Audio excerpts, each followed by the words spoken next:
Oh, hey, Burn. Oh, we're back again.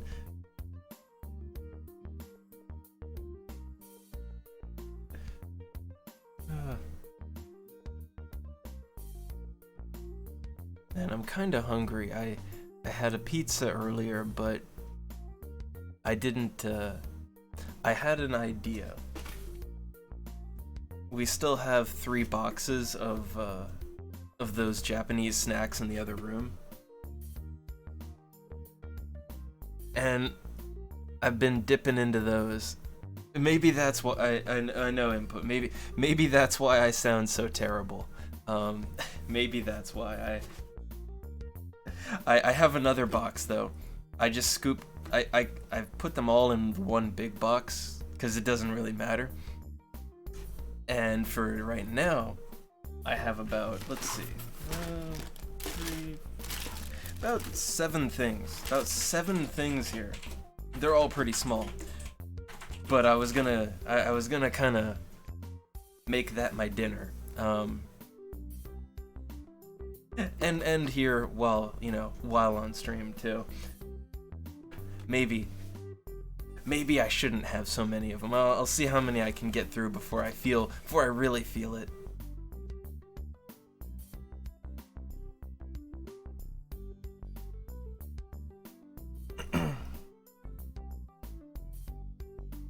But I will say, for the proper viewer's choice stream today, I'm a little disappointed because there was a game I'd wanted to play, and it was the one that people voted on. It was the number 2 game that people voted on. But Shadowrun Hong Kong. Okay, so here's what I found out. And I only found it out a little while ago. There's not enough time to course correct.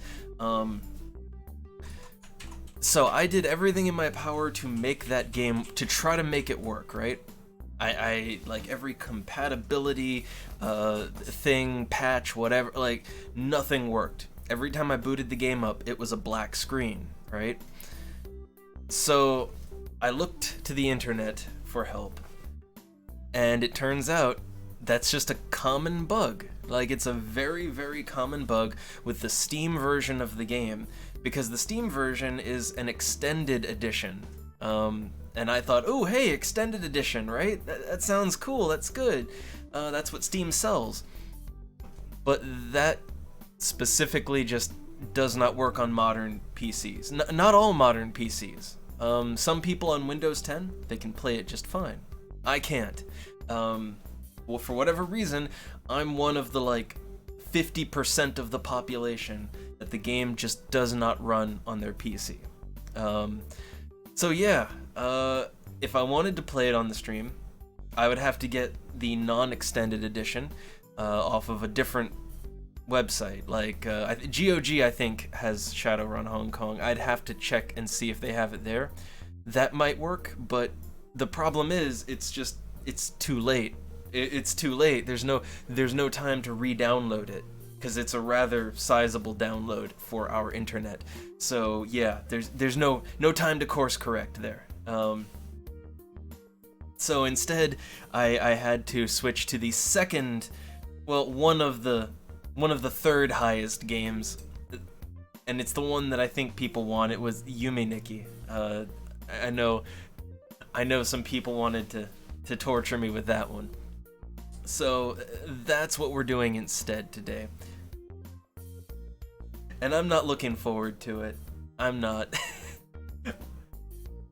I know it's not gonna, it's gonna be bad times.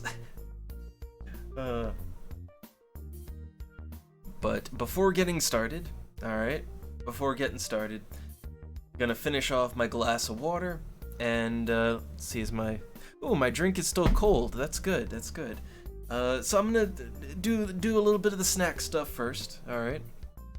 And then we'll get to the games, which will be Yume Nikki, Total War Shogun 2, and then Arcanum. Which also, Shogun 2, that has some problems as well. That has some run problems as well, but it works. I tested it, and it works. Not well, but it works.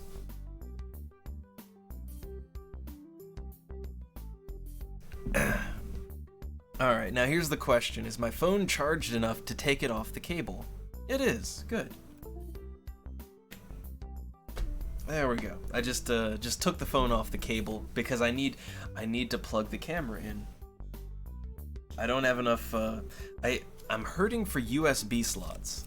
I'm really hurting for USB slots on this laptop. It's only got 3 USB slots, and one of those I need for the fan to make sure it doesn't melt itself.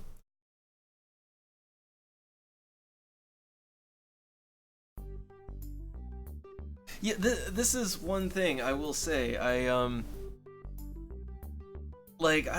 don't know if there's space enough for me to like give a synopsis of each game or something, but I kind of figure that when people, you know, they look at the titles, they're probably gonna have to look them up. You know, like do a quick Google search on what the hell that is. I don't know.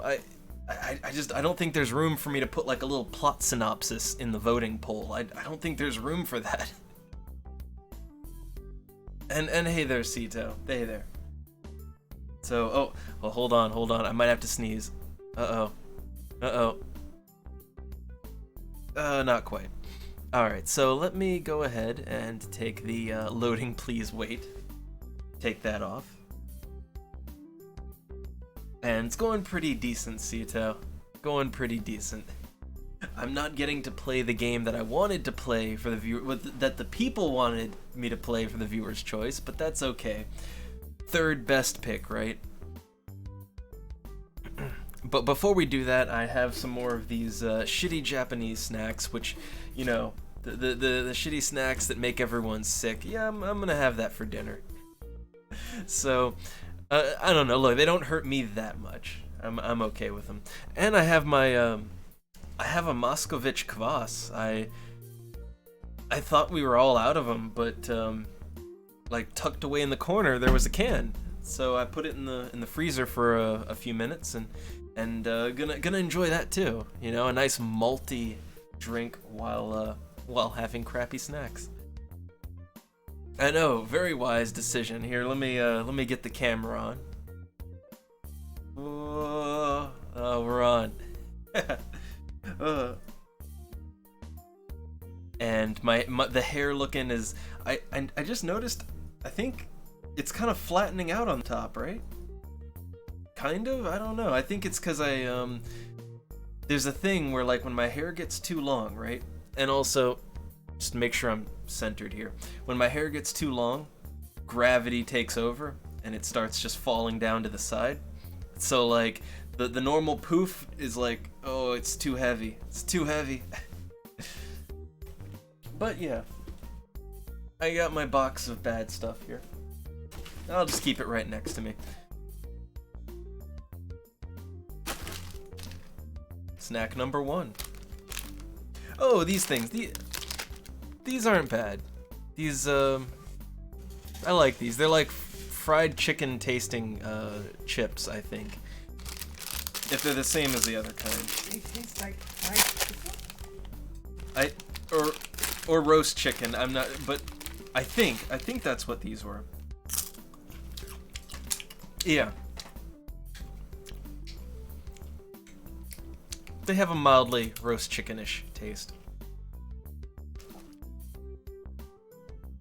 I think Donna just gets chemicals. No, I get spices. Well, it's like roast chicken, like the spices you put on a roast chicken. Yeah, but no actual chicken taste. Well, I guess because I so heavily associate the seasoning of a roast chicken with roast chicken, because that's clearly the presumption on the bag. It's also different from how my father would roast chicken, so I don't have that assumption. But good mix of spices. Yeah, I actually these right here, I actually really like them. They taste good. I mean, there is some glutamate in there, but for everybody's information, glutamate is not toxic. There's some people that try to perpetuate that myth. It's not. It just has a very specific taste that is known as umami. There you go. I will say, like, out of all the many, like, I've tried Japanese snacks a couple of times in my life, and I gotta say, they usually do chips fairly well, I think. But everything else is a very mixed bag. But I'm trying to think if we had any in this in these boxes, but like not many. Well, like I know there were some other chips. Like did we get like butter chips? I don't think so. Cause I might have to order some of the, cause those are actually really good. Yeah, like I think really if you want good Japanese snacks, you kind of have to know what you want and then order that, you know.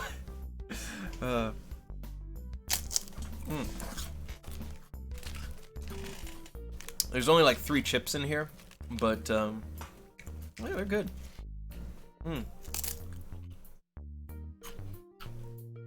The good old pre-stream snack phase.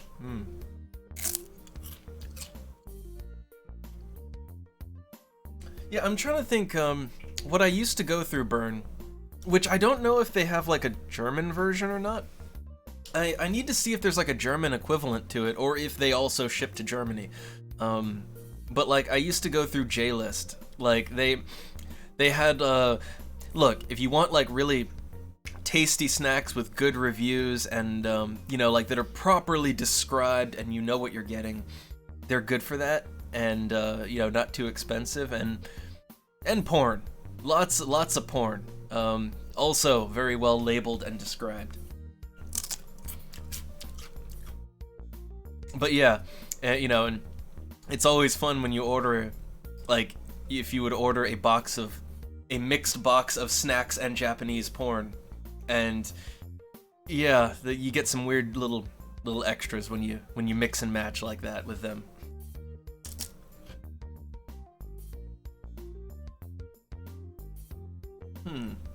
Melon flavored Kit Kat and curry flavored soda.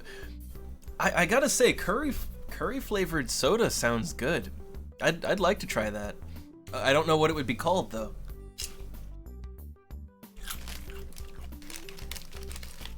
And as for Kit Kats, there is one more Kit Kat, I think. In the other room, I think there's another Kit Kat, but I'm not in the mood for Kit Kats right now.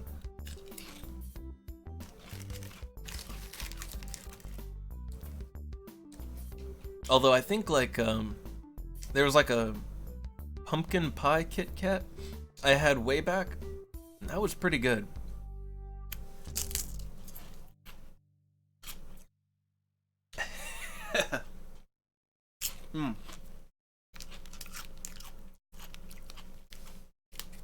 Yeah, you don't want to mix up the you know, don't mix up the box of porn with the box of snacks. Oh.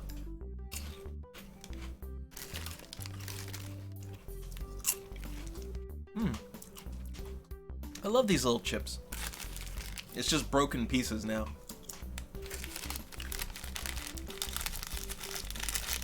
But I really like how they're seasoned. A bit messy though.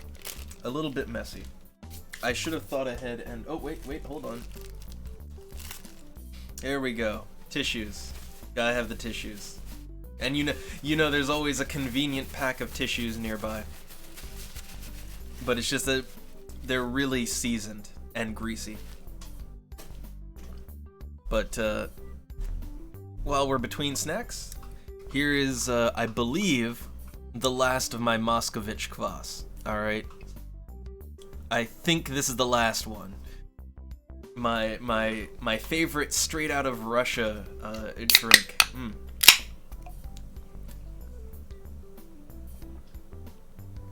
Still good. I'll pour a little bit of that here.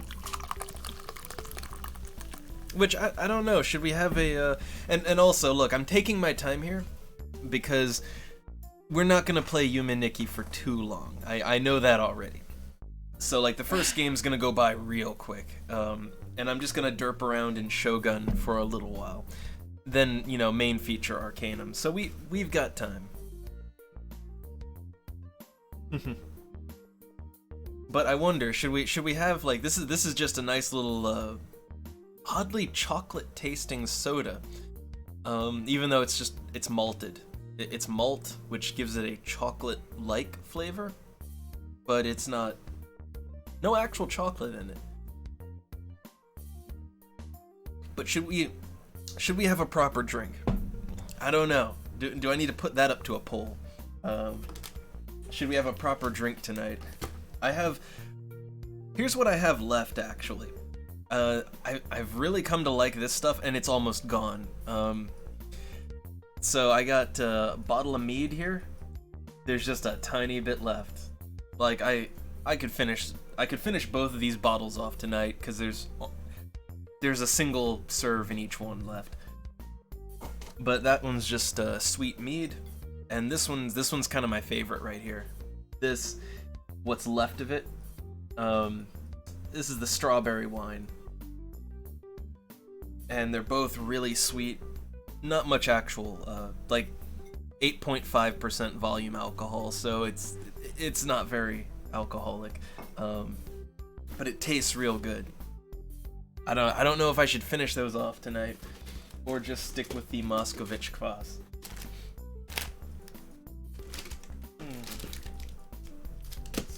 I'm trying to see what looks interesting or decent in here. Ooh.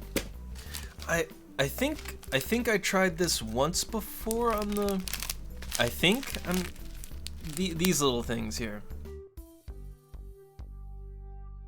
I don't know about this. It's I think I tried it before. It's like pork. It's like little pork rind kind of things. I think. They're just like, it's like dry ramen. It's hard to even see that, but they're just like little dry ramen bits.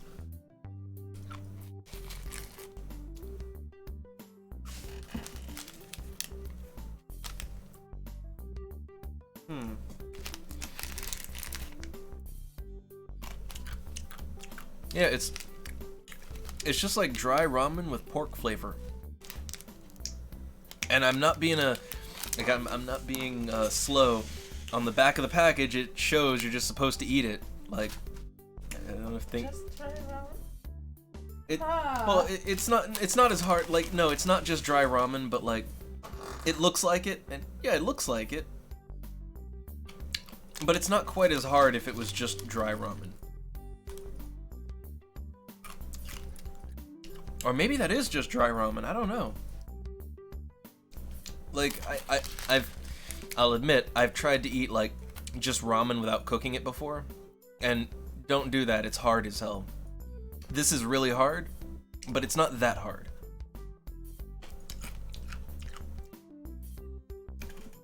So it's at least ramen that's been cooked, and then maybe dried out again? I don't know. I mean, to be honest, and this is something that always freaked me out a bit, my ex used to just eat those ramen sticks. Those bricks. Just on their own. I mean, you can do it, you know? It's just... Well, that was his travel snack. Huh. I mean, they don't have any flavor though. Yeah, they just don't taste like anything. Yeah, like these are at least nice and flavored, pork flavor, but yeah, that's. I got a little pissy when he took one of my, like, you know, my favorite sort of ramen with the oil packages and the seasonings. Yeah. He took one of those on the road. That just sounds like a waste of. I don't want to say good ramen, because is ramen ever really good? But you know. If you add some good veggies, maybe a little bit of cooked meat, yeah. All right, but yeah, why would you do it? Like, that's like eating a brick of like cardboard. It doesn't taste like anything. There's no flavor to be had. Yeah, exactly.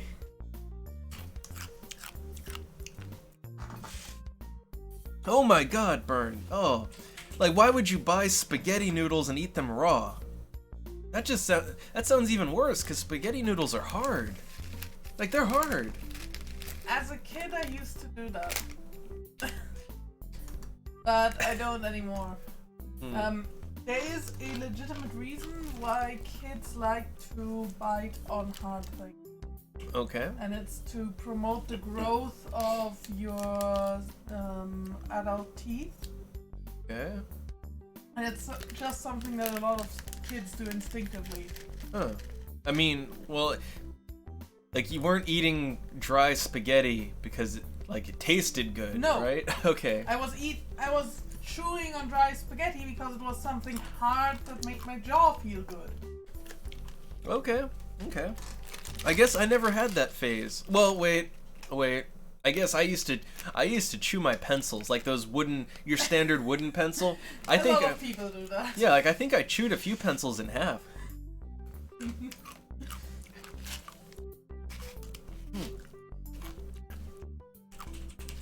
So I guess that makes sense. Although I don't understand, as an adult, just eating dry noodles. Come on. Well, I should say eating raw noodles, because I eat dry noodles. Like, I cook them. You know, I cook the noodles and everything, and then I drain all the water out, and then I eat them. I just like a good dry noodle dish, you know? Like, it's like a pasta, kind of. Not a big fan of soup.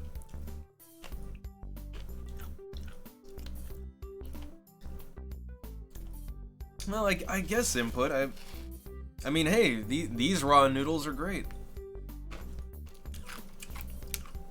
And they're done.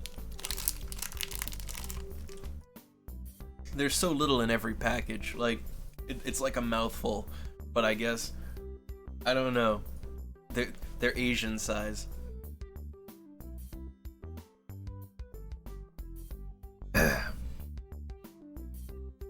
Let's see, what else? Oh yeah, these, like at first, I think I've had one of these before. Yeah, they're real light and fluffy and I think sugary. Like at first I thought this was just like if you just look at this, right? At first it kind of looks like it's just packaging material or something. But no, it's edible, I think. You know, either that or I'm just eating delicious Japanese packing peanuts. I don't know. Here we go. Yeah, they're very, very fluffy. Yeah, see, very, very light, fluffy, and sugar padded.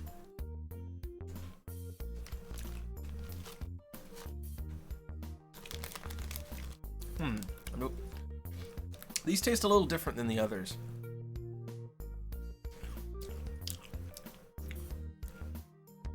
I forget if Donna tried these or not, but I don't know. Like the really light, sugary, real fluffy. They're like air.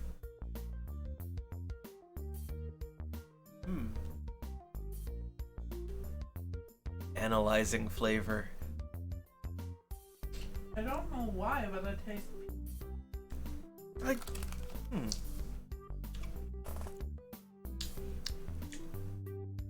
A little bit. Well, it could be like a puff peanut kind of snack, right? Like, 'cause we have those here. Like, Oh, those are good. Just, yeah, like, that's so, like, it's like, it looks like styrofoam on the inside. Yes. It also feels like there's some form of foam collapsing in your mouth when you bite down on it. It's weird, but not unpleasant.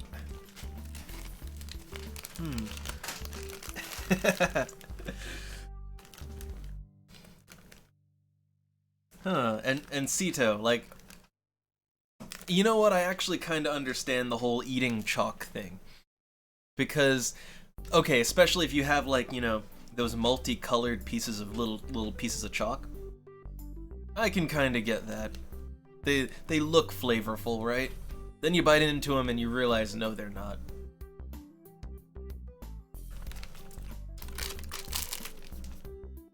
Alright, there wasn't too much in that bag. Oh no, a lambda appears.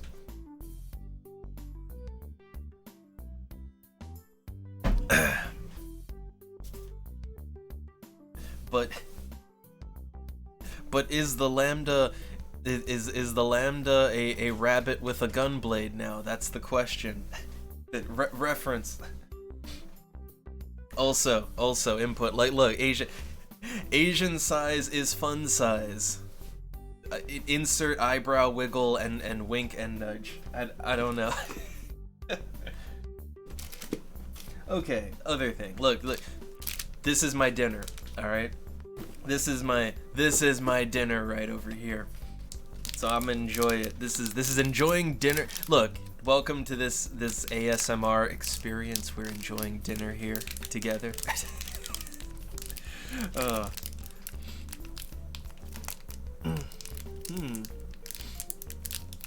And yeah, Lambda, as soon as I finish up, as soon as I finish my Japanese garbage, I'm gonna play some Japanese garbage, because Shadowrun Hong Kong wouldn't work. The game wouldn't work for me, so third choice was Yume Nikki. That's what the people voted on. Ooh. I wasn't really expecting anything with these, because they just look like lumps of sugar, but no, they're good. To me, anyway.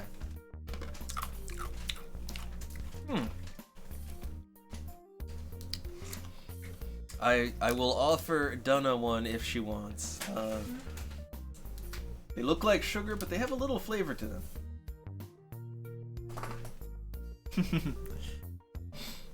And, well, Lambda, the first choice... Actually, I just had some caramel popcorn. Oh. And I have a strong taste of caramel in my mouth right now. Yeah, she's got a good taste in her mouth. And I don't think I would taste any of that. They taste like lemon and lime, though. My mouth is just filled with this caramel flavor right now. Which, I might have to get me a bag of that, because from what I tasted, a piece of that, like... You are aware that I only eat like 10 of those a day. Well, let me just get one out here. Which, I like, little caramel popcorns. Yeah, like it's absolutely covered in caramel. Oh. And it tastes like the little Werther's candies, too. Like, it has that flavor, just lingers in your mouth.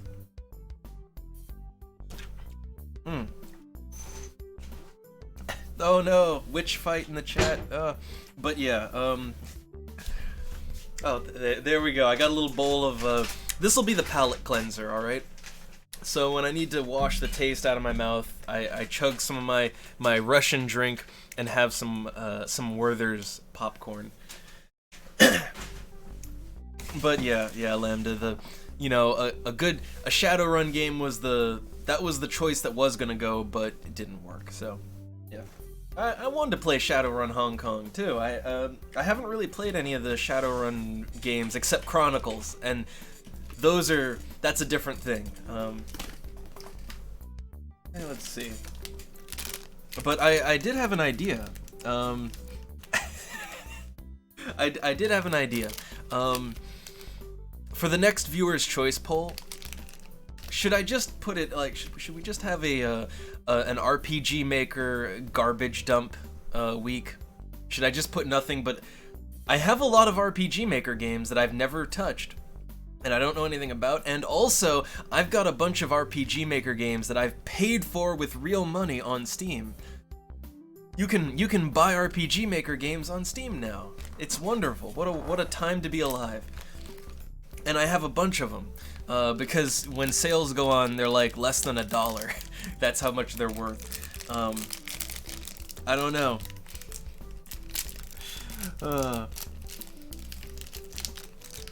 Also, this thing. Home pie. Ugh. Yeah, .flow, Oh, and the thing is, I don't have any personal hands-on experience with the Yume Nikkis, so this is gonna be my first run in, okay? Also, the home pie, it looks like a little piece of bread. It looks like it's got either sugar or honey on it.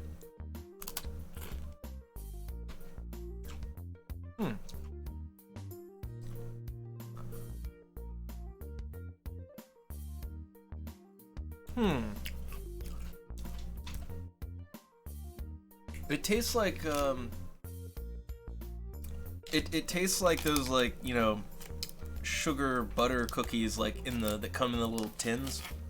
It tastes like that, but not as good.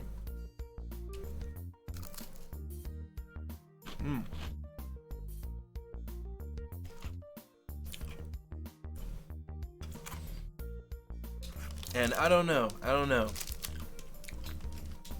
Shame stream action, maybe.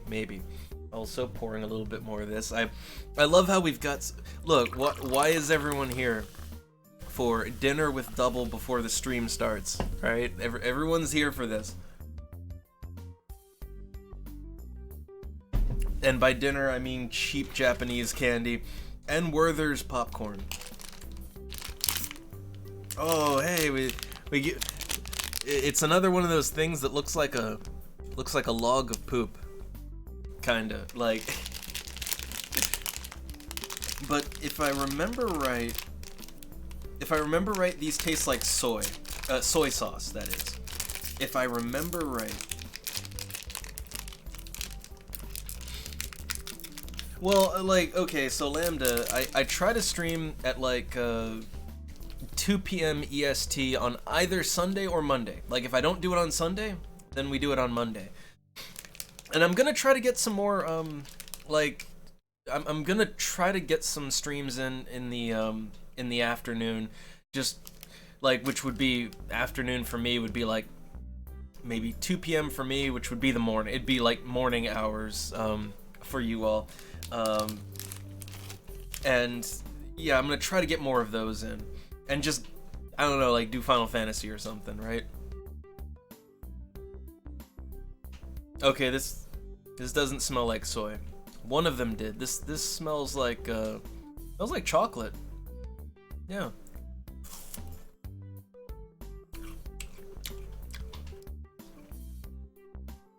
Yeah, it's a really light, airy chocolate. Like a chocolate wafer. Yeah, it's a wafer basically.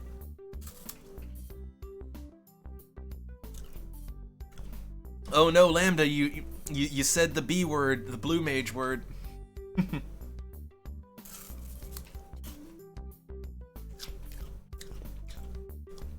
Listen, I like blue mage because and like, I've only got like 7, I think I only have like 7 blue mage spells to go.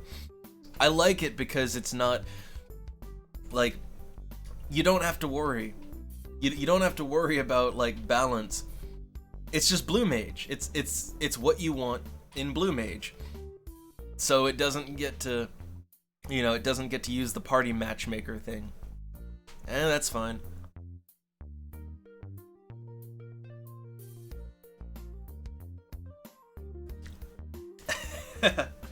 Oh no, people are flipping out about Pokemon again. Uh-oh. Uh-oh.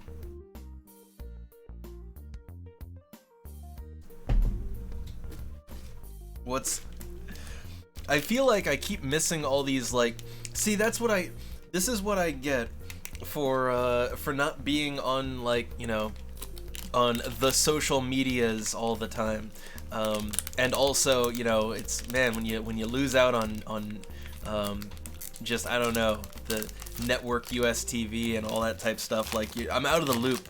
I feel like I'm missing out on all these fun outrage cycles. It's, oh, and they're always so good. Oh, also, I think this is a prawn flavored umaibo. I'm pretty sure I've had this one before. Oh, it's got that tangy smell.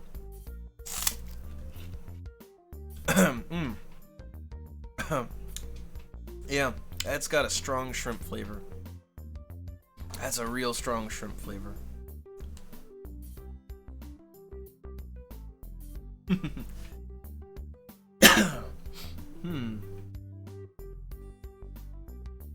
Wait. There's a Pokemon that looks like a cake now? Well, I mean, there's already like, what, the ice cream Pokemon, the garbage bag Pokemon. I mean, at this point, like, I guess anything goes. When are we gonna get the shoe, right? When are we gonna get shoe? Someone get that ancient reference, because I feel like we're getting closer and closer to it every Pokemon game. Let me take a look here. Let me see if that link will even come up for me. Oh yeah. Oh, okay. Looks like a Pokemon's to me. It looks like a Pokemon's. Oh. Why do I keep eating it? It smells and tastes like. Okay, I keep eating it because it's really salty. And I think that proves the theory that, like, if you just cover it in salt, people will eat it. But it has like this strong fishy smell, and it's unpleasant. But it's really salty and crunchy. And you know, so like I want to eat it, but the conflict.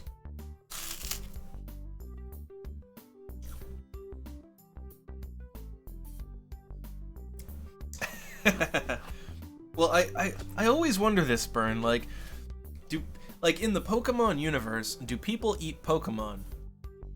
I'm never clear on this, right? Because I'm not sure it's ever really fully been gone into, like I don't think because I played Pokemon X and Y, I played you know, Ultra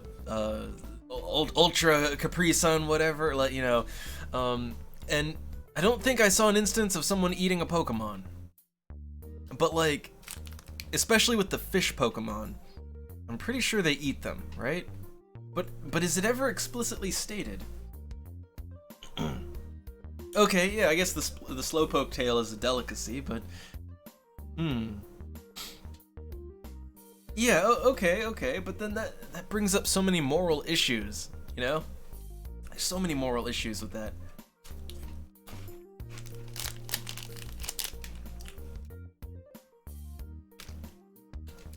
Because, I mean, aren't Pokemon supposed to, you know, be intelligent creatures with near human level intelligence that, you know, you're supposed to coexist with them and all that, but nah, fuck it, slap them on a grill.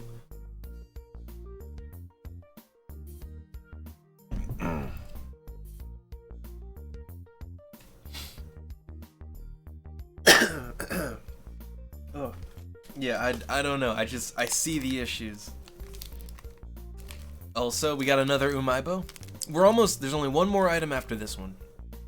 This one looks to be an octopus flavor one. It's got the look of it has that octopus look to it.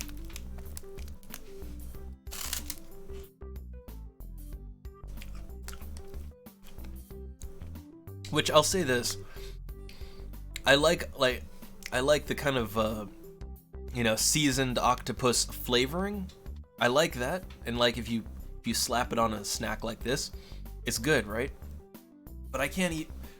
I have since tried octopus, like actual octopus, and it's not for me. It's just not.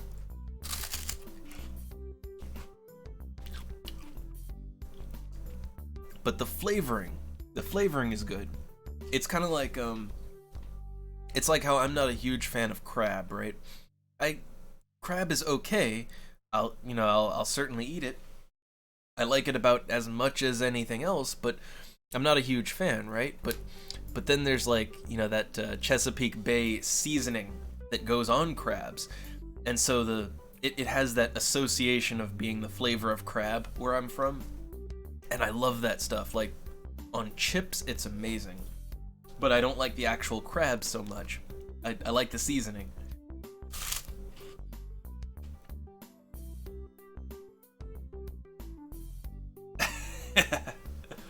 Oh, gotta have the most traumatic experience in the bathroom later.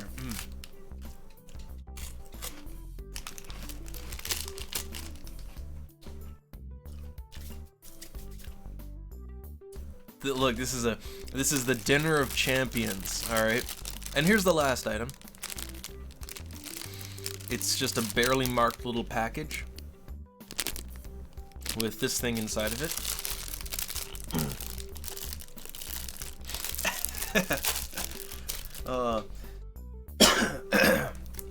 Which I will say this. I think one of the worst things that I've one of the best worst things I've ever eaten. I love those Haribo gummies, right? Haribo raspberries. Well, raspberries and blackberries, like those things, I love them, right? And they're real good here. Now, here it hasn't happened, but back in the States, I once ate a whole package of Haribo raspberries. Like the hard shell kind. And that candy is amazing, but like, yeah, I was vomiting bright pink after I ate those. I've had Haribo raspberries here, and they haven't upset my stomach like that. So I just assume that the kind we use back in the States, they probably have a lot more chemicals in them. And yeah, that didn't... I actually have a better explanation. Oh. Sugar. Oh yeah. Plain sugar. Yeah, they are a lot more, yeah, ours are a lot more sugary than because if you have a certain amount of that, it will upset your stomach. Yeah, makes sense. But yeah, you don't want to vomit bright pink. You don't want to do that. And that would be, the bright pink would be the food dye in it, I assume. Definitely.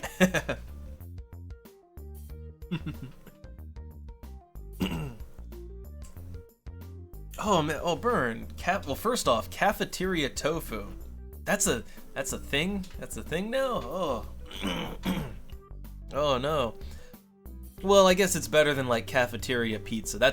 Look, when I went to school, the only thing that the school cafeteria from elementary to high school, the only thing the cafeteria would serve was pizza, hot dogs, cheeseburgers, spaghetti, lasagna, like basic fast food trash, essentially. And the lasagna wasn't even good. And yeah, so you'd get like that as the main course, and then you get like a brownie, usually a brownie, like a heavy fudge brownie with vanilla icing. That was the standard dessert, which did get me to liking chocolate brownie with white icing. Although now, that is a little heavy when you think about it, but it's good. And then oh yeah, there'd be like a tiny little cup of veggies, right? Like a cup of veggies enough for maybe your thumb, and it'd be dunked in ranch. It would be like coated in ranch, which probably negated any healthiness it might have had. Oh yeah, and fries, the side of fries. There's always the side of fries.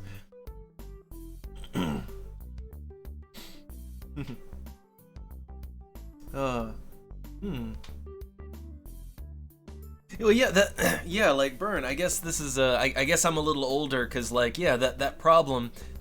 That's why there's so many fat kids, like, or at least, when I was going through school, it was a huge problem because, like, yeah, kids would just get like they'd go through the line like 2 or 3 times, and they'd get like 3 slices of pizza, 2 sides of fries, 3 brownies, right? Like those little veggie cups. Nobody's touching those. But yeah, that was kind of the issue. And well, I'm gonna be 32 soon, or oh god, feels bad, feels bad. Feels bad. Or wait, not a grandpa yet. or I'm trying to think, because I've actually lost track. Wait, is it 31 or 32? I've lost track. I think you are 31.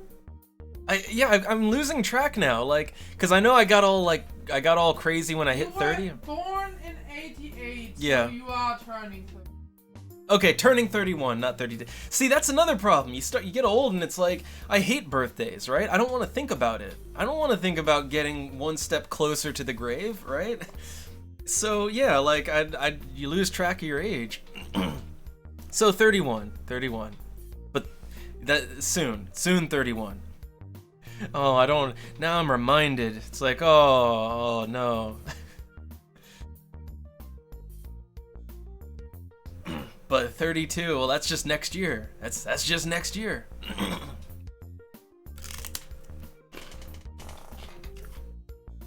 Actually, I could have done the math even easier. I know that you're 8 years older than me.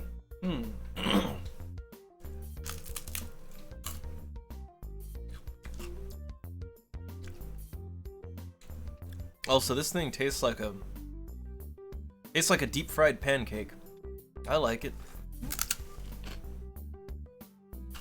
Yeah. That looks weird. Yeah, it tastes like deep fried pancake.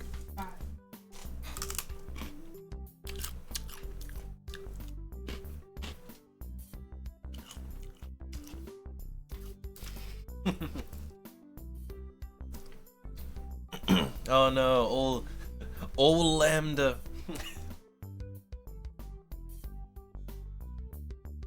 Okay, the trash snacks have been finished off. Well, this little box of them. There's still like 5 dozen more of them in the other room. That's gonna hurt. But I do have my Werther's, my little Werther's caramel popcorns, my palate cleanser. Oh, and these things, but I was kind of setting these aside if Donna wanted to try some of them. I'm not a fan of lemon and lime. Alright, well then I guess I have another one I gotta finish off before I can palate cleanse.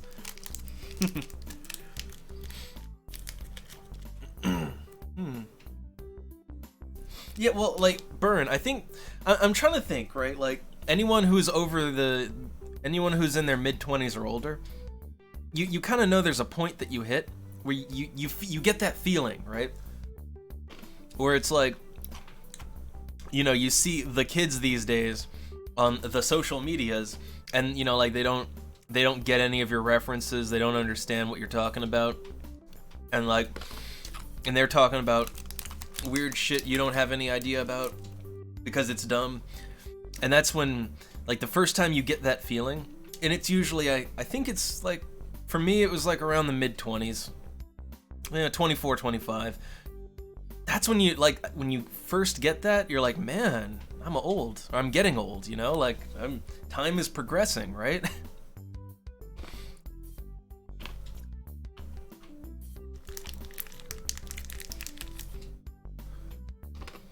I think maybe it's less to do with being old and more like, yeah, just time is progressing, like all those hot things you remember from when you were a kid. It's like, that's classic now, like it's like, like I grew up with, like, NES, SNES and all that, and like, to me that's games, right? Then those were good games.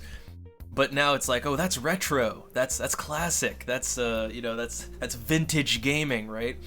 And it's the same with music, right? When you hear like things on the radio or whatever, and you're like, oh, I love that song, and it's like that's playing on the classical channel.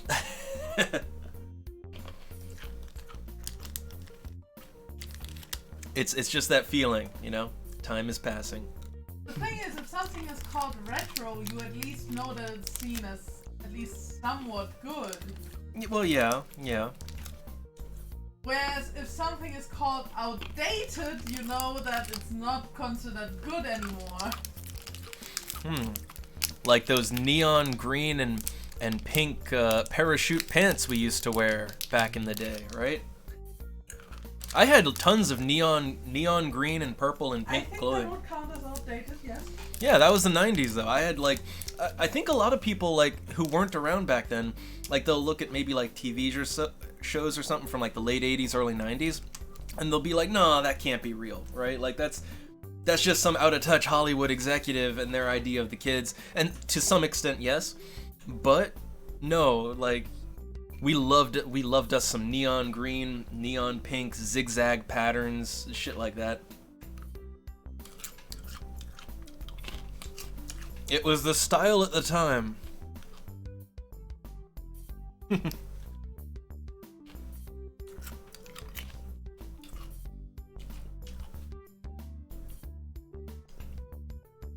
And oh yeah, the Minecraft, the decade of Minecraft. It's like, really now? It's been that, man. Cause like for me, Minecraft is like, you know, that's that damn kids game, right? Like that's 10 years ago. Wow. I like Minecraft. It's fun.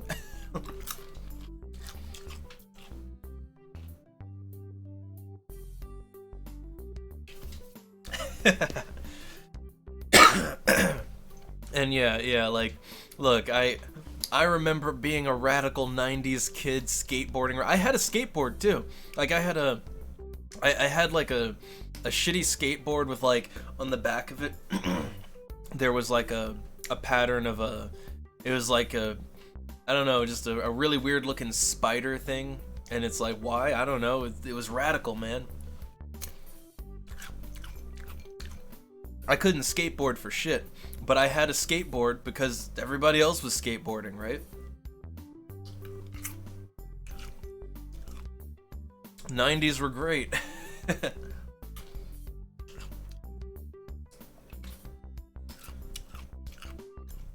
See, now I feel old. Now I feel proper old. Yeah, that was... And oh, that just brings up another one, right? Like, man, remember when The Simpsons was good?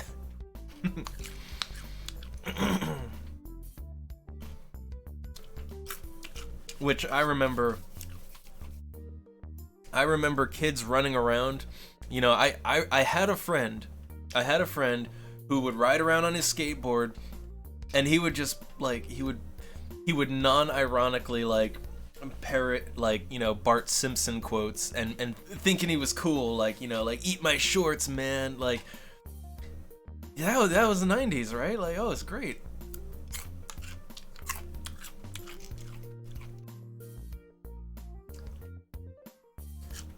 And I will say, like,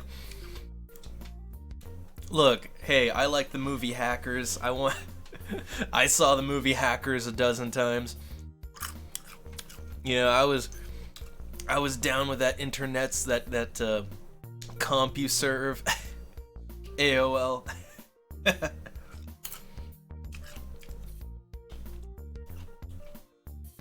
Ooh, nice, Arthur. Up to 107 degrees. 170, you'd probably be dead, but 107. Oh.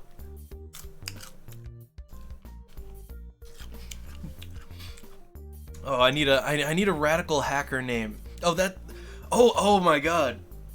I even had one. My original screen name back in the day. Like my original screen name that I used on Valve before Steam was really a thing. Like we're talking pre-Steam era, right?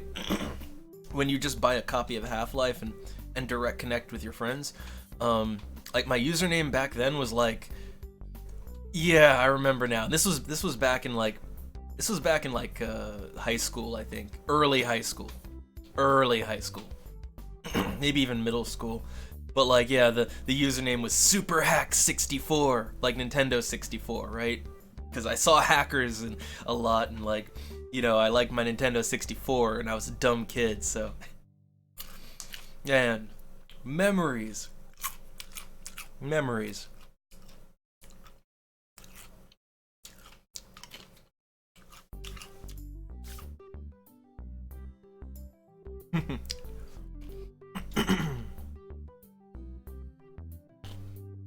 Oh yeah, the dancing baby thing from it was from a TV show, Ally McBeal, I think, which I never saw a single episode of that. I just know that's what the dancing baby meme was from, because it was relatively decent CG at the time.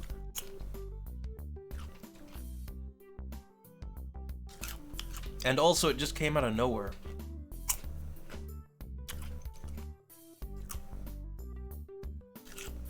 And yeah, I know, Zero Cool. I need a better hacker name though. And not involving a Nintendo 64.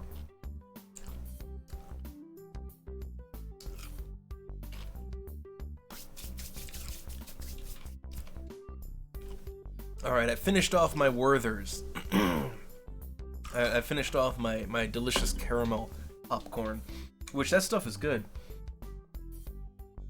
And just to wash it down with a little bit of the Moscovich kvass. Wait. No, I know, like, it was from the TV show. Like I know the dancing baby thing. That's where it got like famous. That's where it got some kind of popularity. Because I remember. But like, what was it from before that then? Like, where did they get the idea from? Because I don't remember it before that.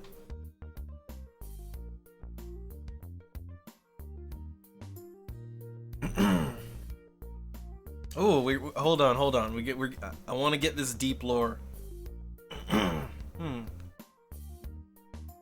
What is the deep lore on the dancing baby?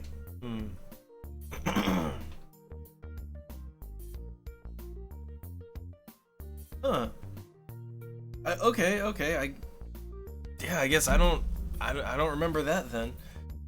But then again, like, you know, even like a 5-second clip of video back then, that was a little too much for my internet to handle back in those days. Also, salt and vinegar almonds, Arthur. Ooh, nice. I'm more a fan of. Well, if I eat almonds, I tend to just like them just salted, if anything, but, you know, no real seasoning on it. But when it comes to nuts, I'm more of a cashew man. I like some honey roasted cashews, or salted cashews, or like spicy cashew, anything cashew really. I love those. I loves those nuts. And let's see, oh man, I'm all like fogged up from the crappy snacks. Ugh. But I think I will have a, like, look, I only have this much left of my my strawberry wine. Might as well finish it off. I technically I have food in my stomach. All right, technically I got food in my stomach. And it's only 8.5% alcohol, so technically I could just drink this out of the bottle, but like, I feel like that's the ultimate like bad thing you don't want to, like, that there's such a bad image associated with that, right? Like, isn't there like a horrible like perception around just like drinking wine straight out of a bottle, or any kind of alcohol straight out of, like, just like, you don't want to do that, right? Like, that's when you might have a problem. But drinking the same amount out of a glass, that's fine.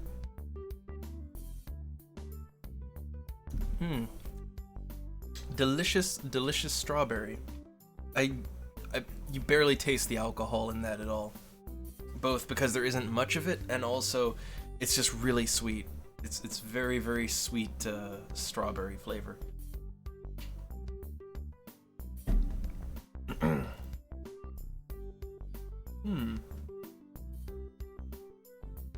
Huh.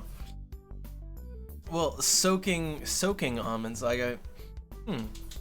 yeah, wouldn't soaked nuts be like all soggy? That doesn't sound appealing. I don't know. Like, isn't the like the hard crunch kind of the, or do they maintain their hard crunch? I don't know. I've never attempted.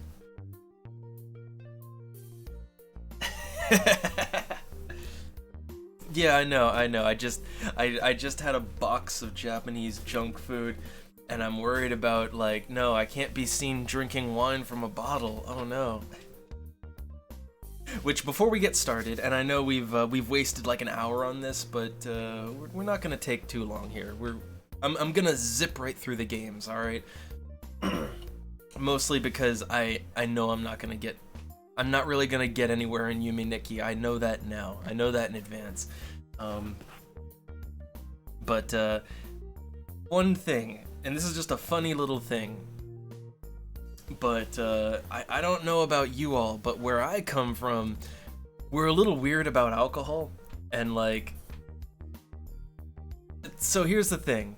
Like, we have this whole thing where it's like, you don't drink after, you know, or don't drink before it's dark, right?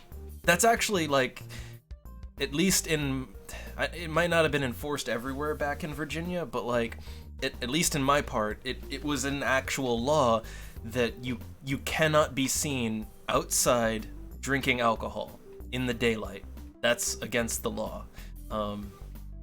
Now, why exactly? I'm sure you could point to some example, some historical citation for that, but like, it was one of those weird things, right?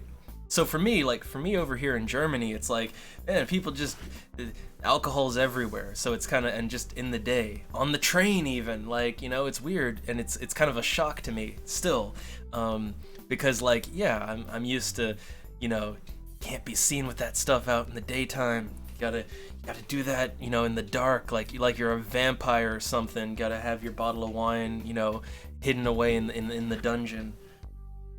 Although there was a weird workaround to that. There was a weird loophole to that law that we had back in Virginia, which was, if you paper bagged it, it was okay. So you could be a bum drinking straight out of a bottle of wine in the middle of the street, but as long as the bottle of wine was wrapped up in a paper bag so that you couldn't see that he was drinking alcohol, it's perfectly legal. Like, you know, he could kill himself with alcohol, but as long as you don't know he's doing it, then it's fine. That's just a bit of Southern law for you. We're a little weird like that. But I don't know if anyone else, like, I don't know how common that sort of thing is, you know? Like, I don't know how common those sorts of weird laws around drinking are.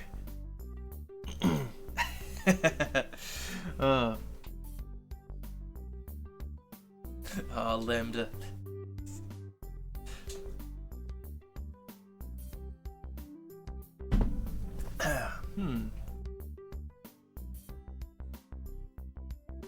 Oh, okay. I see, Arthur. So like you soak and then you re-dehydrate. Oh, okay, that. I guess I should try that sometime. I don't know. I don't know if it would be quite for me, but it's an interesting idea. Also, let me clear some space here. Get that giant box of junk out of the way. My hands are still a little, but it's fine. But yeah, I'm just, it's, look, I'll say this, look, you know, us Southerners have some strange laws and regulations at times. And I never thought it was weird until I stepped out of it.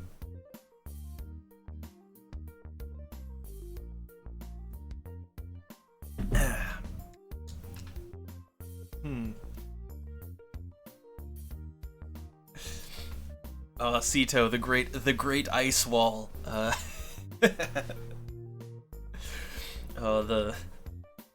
The frozen wastelands of Canada. Oh. I hear the moose roam free and devour all in their path.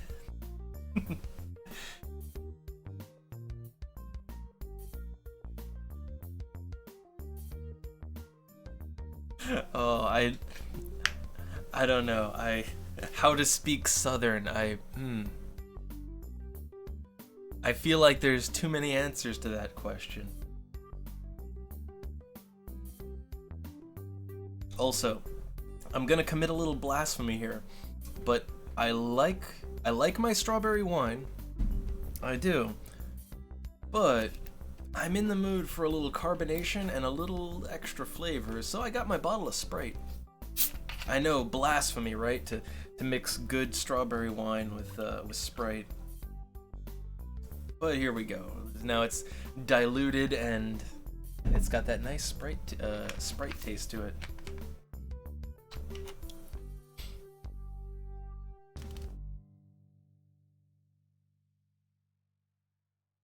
I kind of have a habit of mixing Sprite with pretty much any alcoholic drink. I like the taste of Sprite. What can I say?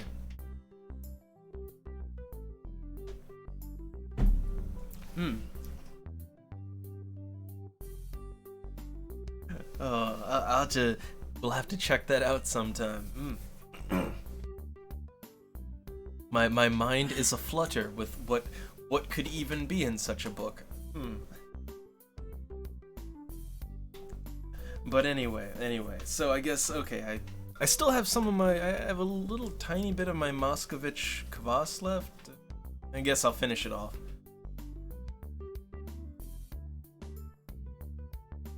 I just don't want the can, don't want the can tempting me over there.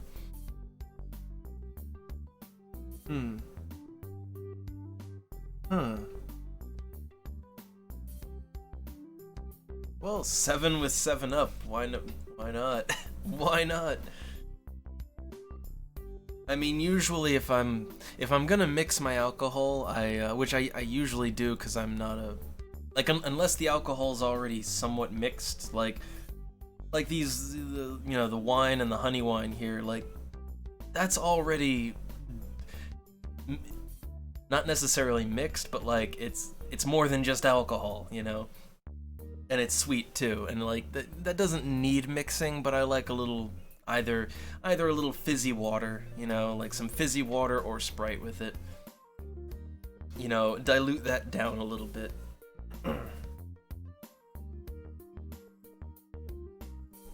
But anyhows. Yeah, see you later, Arthur. We're about to get started anyway. Although I do want to say, before getting into it, as we wrap up the banters, if Burn is still around, I don't know. If Burn is still around, you gotta add me in FF14. Like I play mostly heals and tanks, so like I can whoosh you right on through the dungeons. Queue times, what are those? There's no queue times where we're going. Because I know the wait time to get into some dungeons is very long in FF14. If you're not a tank or healer, and I got that covered. All right. So. Or just the random open world content too. No one ever does that. No one ever does the random open world stuff in FF14. That's a shame, because there's fun to be had there. There's treasure hunting and those fate things and the hunt board, like the Monster Hunter style hunt board that you can take on. Like nobody wants to do that. Like. So yeah, and it's also, like open world exploring is like that's the only time I can use my blue mage. That's the only time my blue mage can do anything. Like that's what I have blue mage for. They can't do anything else, but it's okay. All right. So let's get started with the game, shall we? Let me make sure that Twitch is all good. It looks to be set about right. It's good until we move on. Well, it should be good all the way through Arcanum. I think all 3 games tonight. Total War Shogun 2. It's in widescreen resolution, but it's like it came out before 2010, so I'm gonna say if a game's a decade old, it's good enough to be called retro. Good enough. All right. So with trash snacks out of the way, with alcoholic beverage thoroughly imbibed, yeah, I'm good. I'm all liquored up now. Where's the Yume Nikki at? All right. Let me go ahead and take the background down. Let me get the Twitch chat down. Let's take our look. I love my nice mood music, but let's kill that. I don't know how the audio is gonna be balanced for this. I hope it's balanced. If not, we're gonna have to do it on the fly. But I have my copy of Yume Nikki that I got on Steam of all places, for the exorbitant price of free. Quite an expensive game. Let's see if it's worth it. So, killing the camera. Whoop. And let's set this up so I can play Yume Nikki. I can't. Oh God, where's the capture for it? Where's the capture? Here's the capture. Okay. So, play Yume Nikki.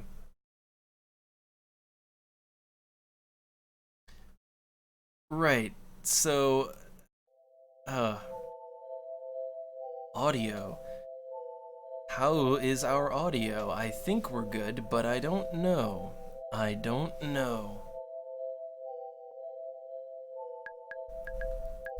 To me, it sounds maybe a little loud, but I don't know. Alright, so Yume Nikki. This is an RPG Maker game. Let's get that out of the way. Alright, no bad words about RPG Maker. It has some mighty fine mighty fine filler content for when you're bored. I'm trying to think of a legitimately good RPG in RPG Maker. There's all these non-RPGs, right? And they can be fun. Like, all the horror games in RPG Maker. Oh, that's fun, but what are the... can someone point me to a good, solid RPG made in RPG Maker? Not a horror game, not a weird shooter or whatever, but just an RPG. Lisa. Okay, yeah, I guess I don't... Yeah, I didn't even think of Lisa as an RPG, but yeah, that is an RPG. Well, how about... Okay, maybe I should whittle that down a little bit. How about a more classic RPG? What RPG Maker is kind of what it started as, what it's known for is, a typical sword and sorcery JRPG, right? The vanilla of vanilla. Are any of those memorable and good and a solid RPG? That's what I want to know. But anyway. Alright. Let's go to new game. I don't really know what I'm in for. I've seen this game played, but it's been a long time. And I know nothing. How to play. Bedroom. Get in bed. Dream world. Pinch your cheek with number key 9. Okay, so you play by going to bed. And you can pinch your cheek with the 9 key. Good to know. By examining certain spots, you will acquire a new effect to use. Man, how this text is laid out is a little weird. So enter key is to examine. After using one of these effects from the menu, your appearance will change. You can get rid of the effects in the room of doors. Number key 5. So we need to remember the enter key to examine, 5 and 9. You can save the game by waking up and checking the desk in the bedroom. Now I did like a little play test. I think I did like a little play test, and I think I saved my game, but I'm not sure. I don't think I saved my game. I don't think I. Okay, so I'll have to be careful about that. Oh no, Burn, a double RPG Maker game. I don't think we have enough deep lore for that yet. I don't think we have the deep lore for that just yet. So, alright. Let me get familiar here. So, effect. Review the game's tutorial. I assume we did that already, right? So, I can pinch cheek. 5 does nothing right now. Alright. Oh, also, apparently I can hit the space bar instead of the enter key, so that works too. So we've got Femtendo game. My options, and this is a really, really tiny, like this is a really tiny window. So, okay, Nasu or quit game. A game where you jump to grab the falling things. Left and right arrow, move left and right, enter keys, jump. Huh. Okay. Huh. We're playing a game within a game. Oh, I'm dead.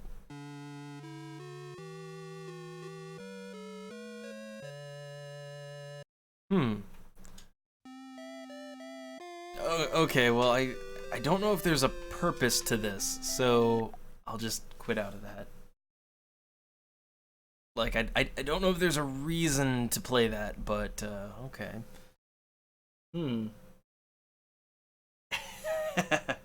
Oh no, Burn, we're just creating the lore as we go. Alright, well, let's see. I cannot interact with the bookshelf. Okay, I can't leave through that door. Can I examine the stuff on the ground? That's just stuff on the ground, apparently. Alright, I can go outside. Well, I can go to the balcony.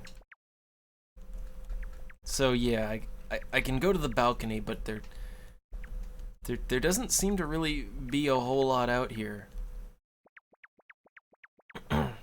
Yeah, it's just apparently, wait, what's our character's name again? Marotsuki? So apparently, she just lives in a red brick skyscraper? Okay, well, very featureless. So, how about that save game? How does that work?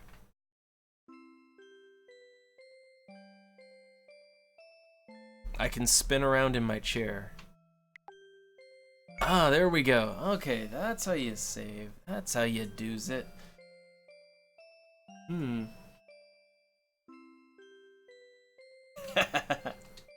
Oh, Burn. The lore is creating itself. Oh. So let's see. How do I get out of the? Oh, okay. That's how you get out of the. So you have to swivel around and jump out. I got it. Well, I feel like, you know, I have enough RPG character, right? Like, you know, if we're doing an RPG, then of course you have to throw Good King Doubleus in there. You know, just committing genocide on all of the weird fantasy monster races. Yeah, of course, as we do.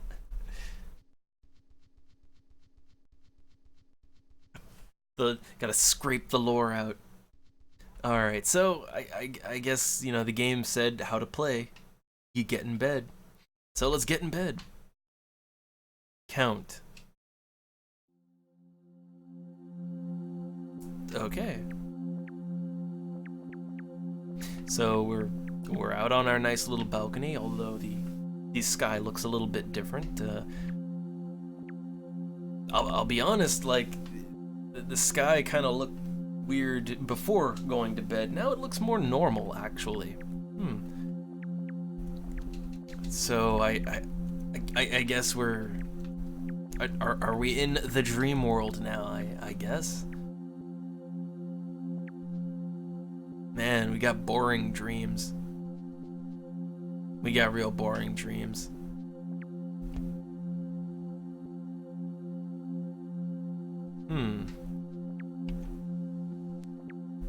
So we can turn our TV on, but I don't know that has any good effect. Can I save my game in the dream? Move while seated. Wait, what? What? Huh. I'm moving. Wait, is this an effect or like what are we doing?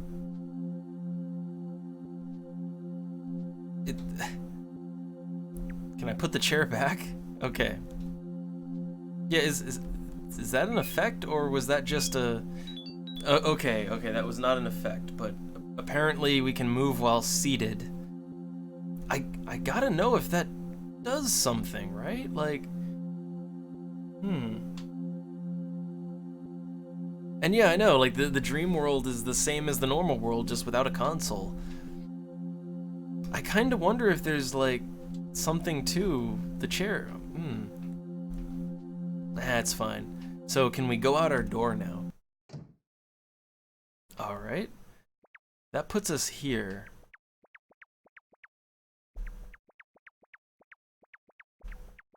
So here is a lot of doors. Huh. Again, I don't really know what all there is to the game, but we're gonna find out. So pick a door, let's go in. I guess we'll go clockwise. So.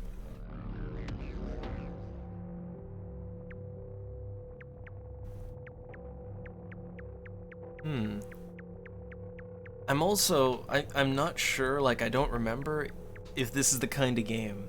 Is this the kind of RPG Maker game where there's gonna be some boo haunted house scares? I don't know.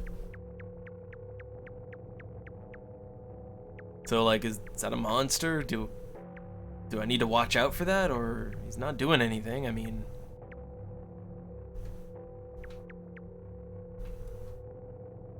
yeah, he's not really bothering anything.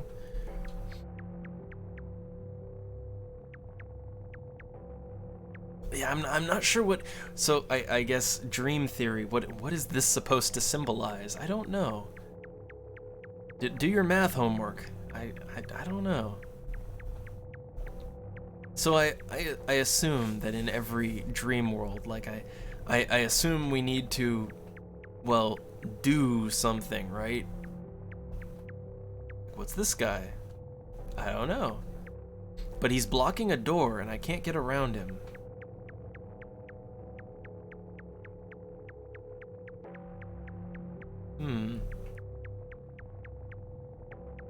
Yeah, I gotta say, compared to this, my dreams are pretty fucking boring.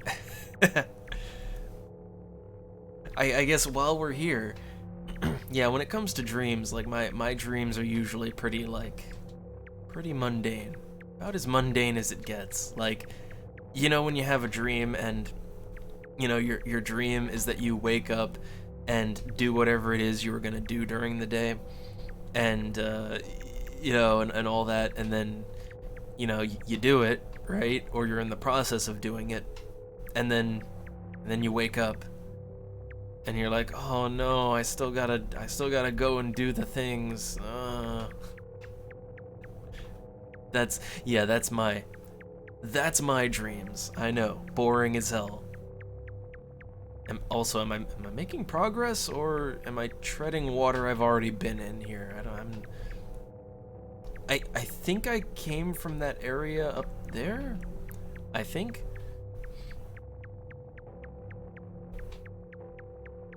So I'm gonna just, I don't know, go down. Let's see what's down here. I mean, so far the areas seem very maze-like.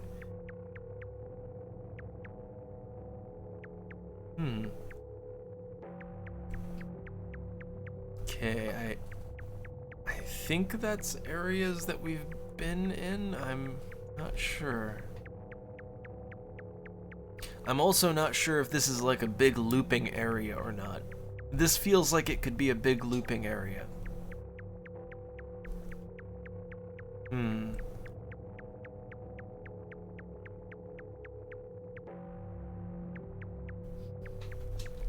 But yeah, I get, man, you all have more, you all have more exciting dreams. That's what I'll say.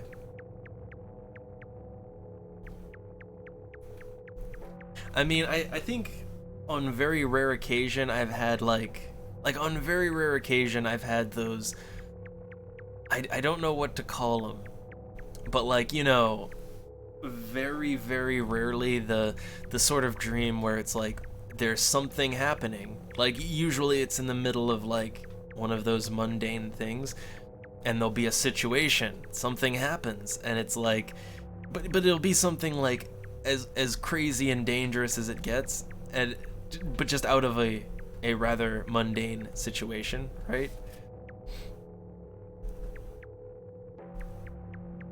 Like, I don't know, you're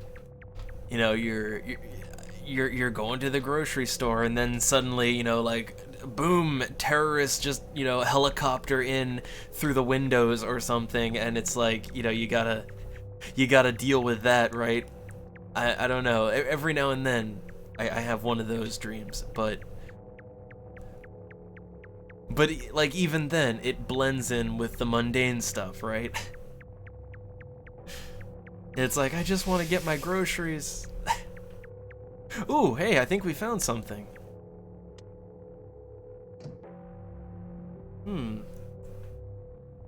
Okay. So we managed to find a door. There better be something in here.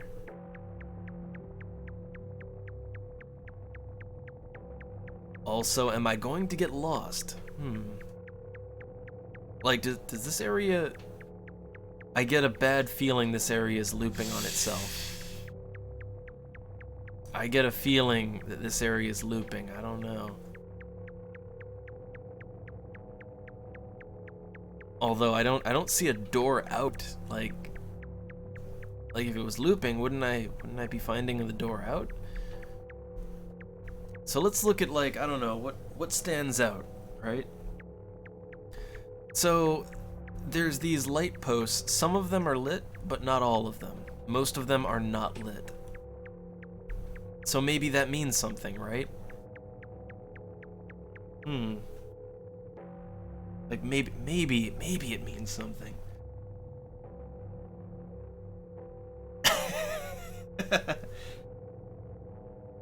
Wait a second, Burn. Wait. So, like, okay, the high school dream, which that's a pretty common one, I think. Like, I think for a lot of people, the whole, oh no, I'm back in school thing, I think that's a pretty common dream / nightmare. But wait, then it turns into an orgy, and then the SWAT officers come, and...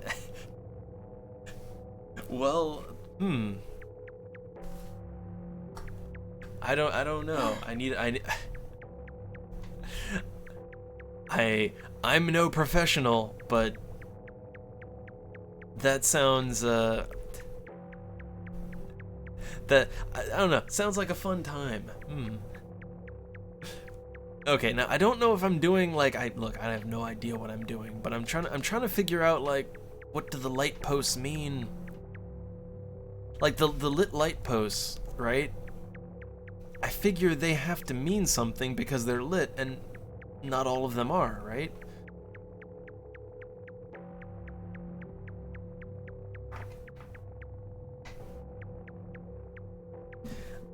Although I will say, like, look, for me, and I think for most men, it's like, look, the most common thing is whatever kind of dreams you're having or nightmares. I think it's like, yeah, I think it is a very common thing for that to suddenly devolve into a sex dream.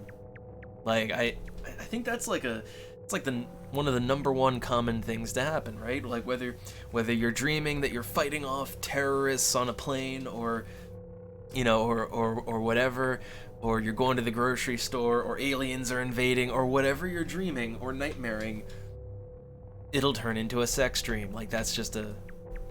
I know that's a common one. Also, we found something that isn't light posts. Wait a second, there's a thing up there. Now, how the hell did I find this? I don't even know. Wait, how do you get in there? How do you get in there?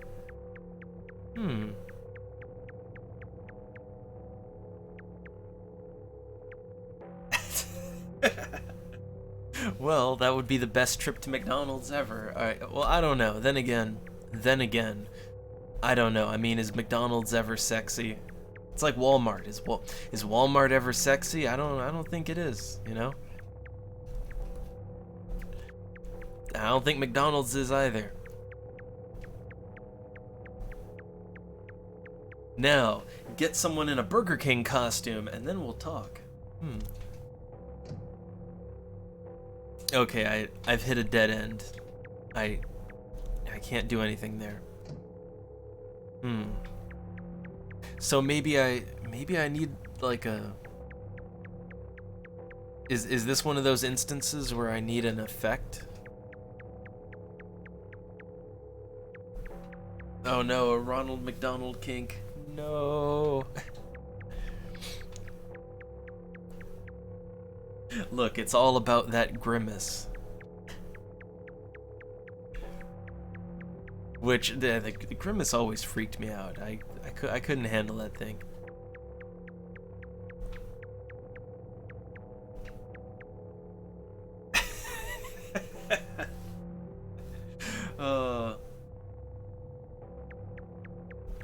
Well, you know, the hairy-legged cross-dressing at a wedding, that could be awkward.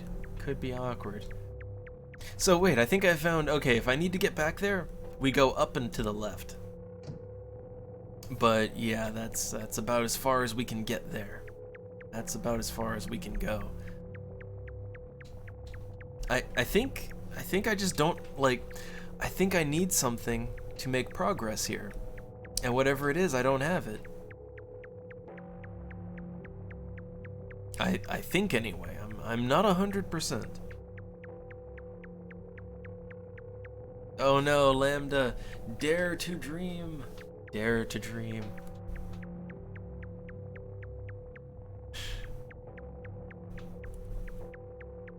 Which, man, I remember. Does anybody remember the old adventure game Dare to Dream? It's basically a not Friday the 13th, a Nightmare on Elm Street ripoff, basically. But like no one remembers that.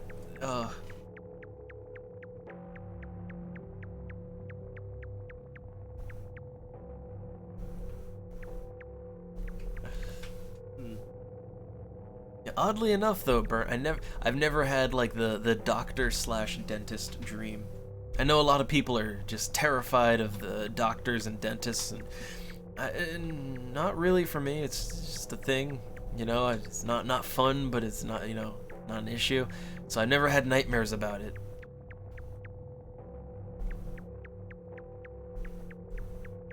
And, oh, Lambda. Oh no. You're missing out. Okay, so I think I can't make progress here, so I guess I have to do the cheek pinch, right?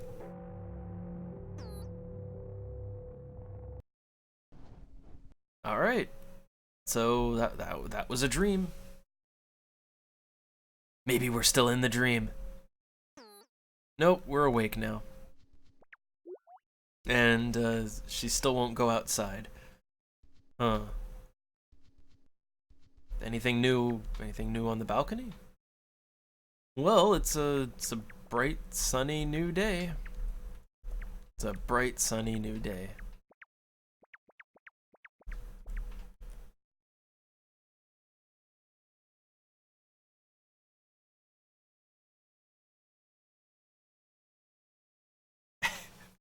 Oh, burn. No, again, it's my dreams are boring, or boring, and or they descend into the sex dream. Of course, whether it's a dream or nightmare, I'm boring and vanilla like that. All right, well, I guess back into bed, right? We can't do anything else, so. Now, I do wonder, because I don't really know that much about Yume Nikki. Is there a time limit of some kind? Like, are we gonna run out of days? I mean, so far, our character doesn't seem to eat or go anywhere. Like, they don't have a kitchen. Actually, wait, how do we eat? We don't have a kitchen. Yeah, like...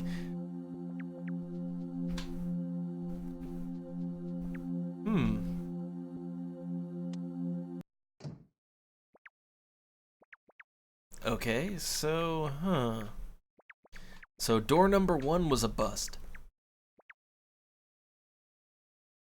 Let's maybe try going in the opposite direction?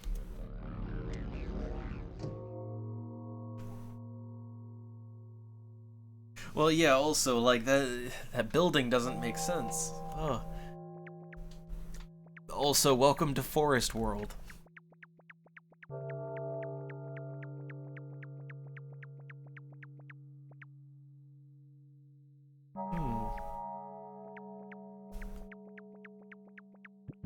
Ooh. What is this now? So I have a purple ghosty thing just following me now?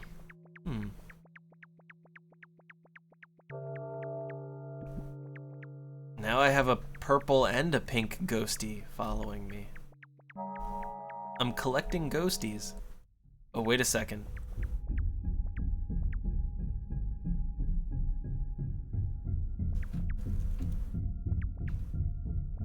Huh.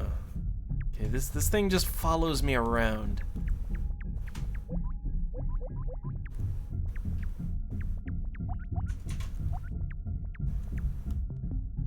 Oh. No, oh, what? Things are happening. Hey, things are happening. That's good. That's fine by me.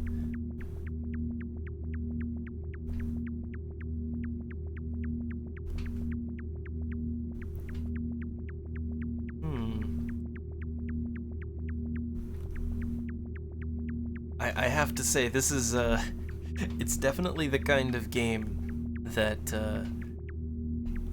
if you're just going in raw, you're probably not gonna get anywhere. Cause like I have no idea what or where I should be going or why.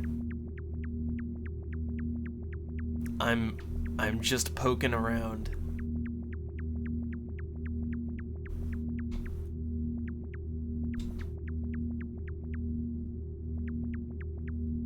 I'm also wondering, like, what is even this maze, like, what is it supposed to be?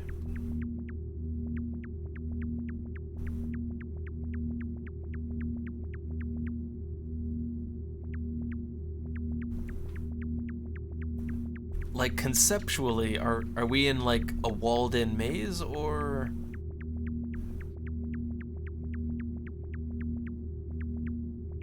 Or is this just the floor? I don't know.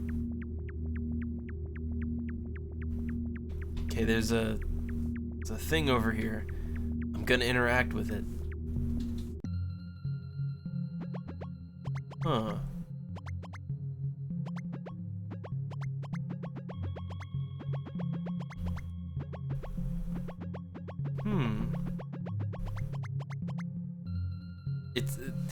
Things are getting more abstract as we go.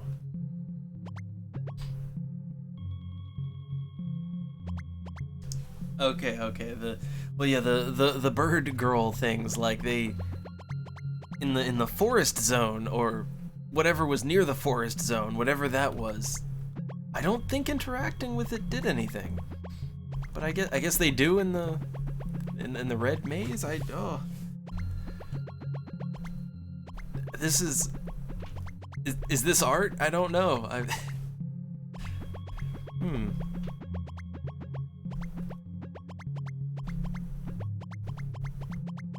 also, I'm making different sounds depending on the different steps, and it's like, should I...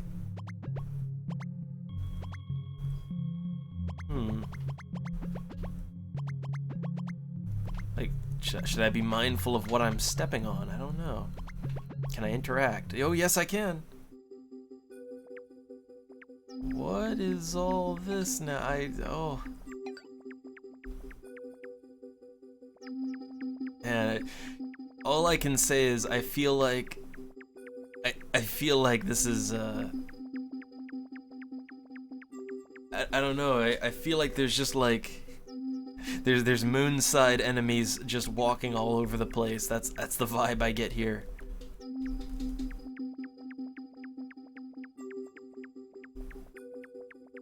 So I don't know, like, what am I supposed to be doing exactly? I see all these things, but I'm pretty sure I don't want to interact with them, right? And maybe don't want them to touch me? I'm not sure. Are there enemies in Yume, Nikki? I don't know.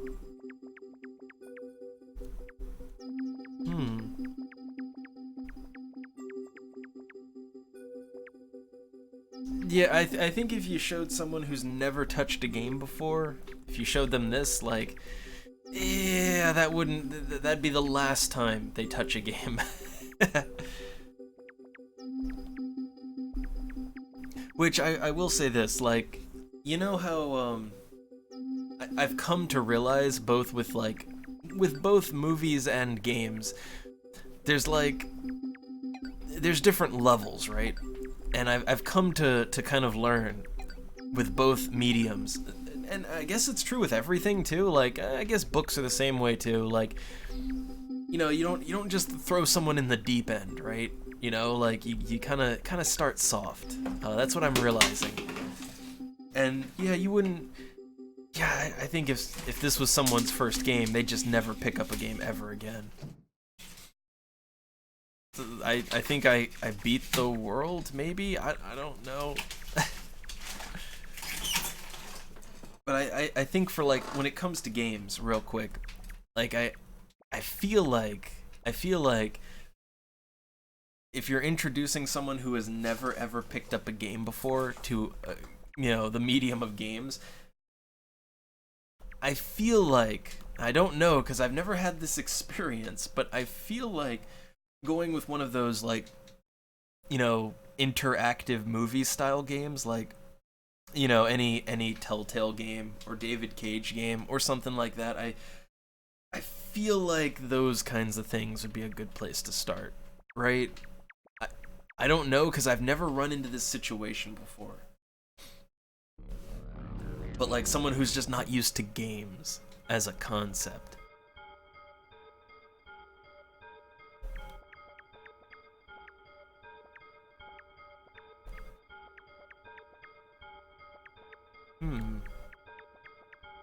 So now we're in I don't know, geometric shape world.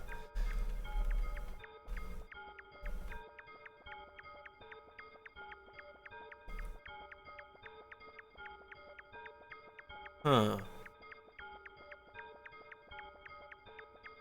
You know, as I sit here and play this, I realize I need to play more RPG Maker games. I got no beef with RPG Maker. You know? There's a mountain of garbage in it. But hey, sometimes the garbage can be fun, and every now and then you find something neat. Yeah, I don't do this often enough. I need like, yeah, I need to have a viewer's choice poll that is nothing but RPG Maker games, and maybe, like, if people give some suggestions of RPG Maker games, like, just slap your suggestions in the Discord, right? And if I can acquire the game and get it working good, then yeah, you know, like, I'll put it on the poll. Because I think I need more of this. I think I need more of these kinds of games. Maybe not as obtuse as this one, but you know what I mean. Also, hey there, Red Bear.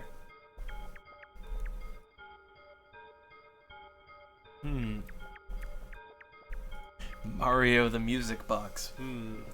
This sounds suspect.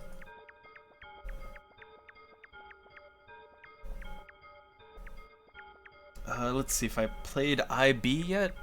I'm trying to think what that stands for. I'm trying to think what that stands for right now. Uh-oh, I'm running out of cubes. Oh, then I gotta play Mario Music Box. Oh, I gotta do it then.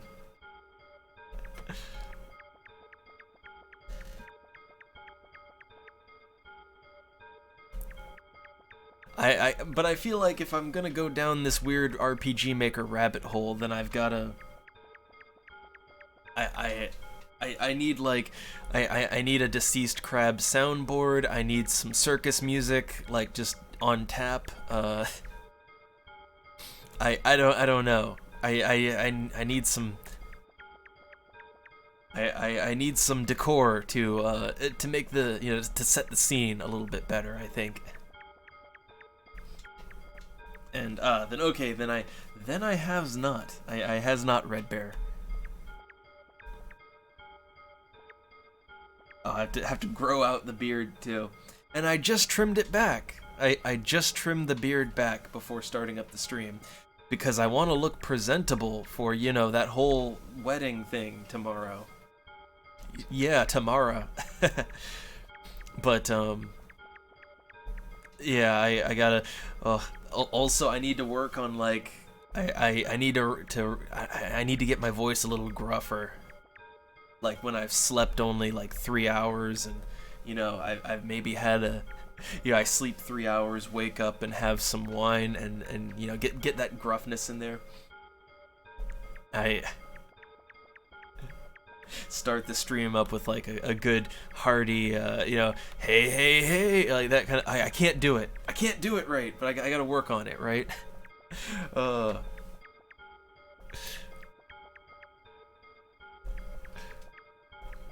Oh, the cubes. So what I don't really know what I'm supposed to be doing in Cube World.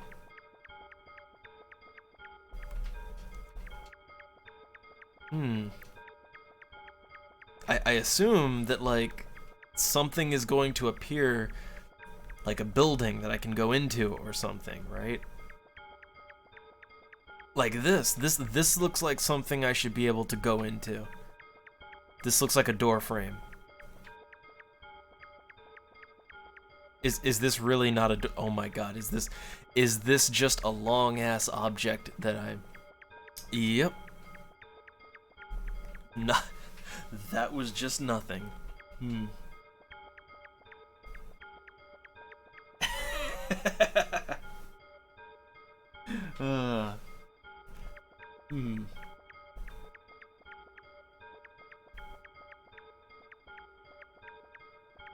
Let's see. Wherefore I go. Oh man, I guess Burn, I need to have that sort of thing. Like I need just random, intermission segments in the stream where we just do nothing. Maybe if only Club Penguin was still a thing. Like do that too. I don't know. I wish I'd played Club Penguin at least once. But that time has gone.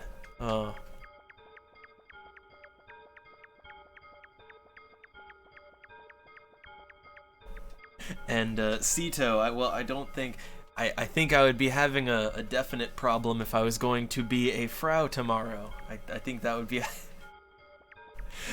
there'd be some issues there.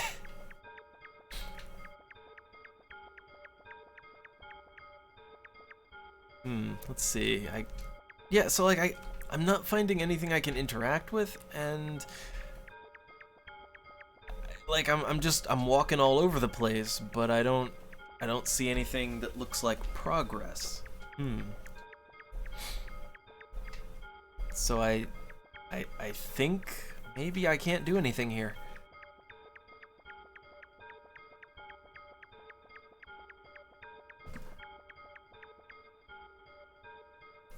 Oh, what do we got here? Hold on. What do we got, Lambdas? What's we got? Wait, is this a... Huh. Huh. Wait, is this like a... Is this like a knockoff? Wait, is this a knockoff Club Penguin? Club Penguin rewritten. Huh. Like, so is this like a... Is this like some emulated Club Penguin? Like, what? Wow. So it's a Club Penguin emulator. That's wow. Someone cared that much. Someone cared that much.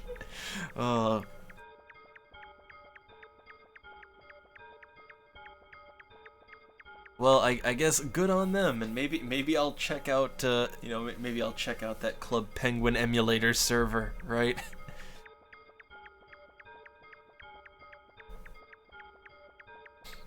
So I don't think I'm making any progress in Cube World here. I don't think I am. Or if I am, I can't tell.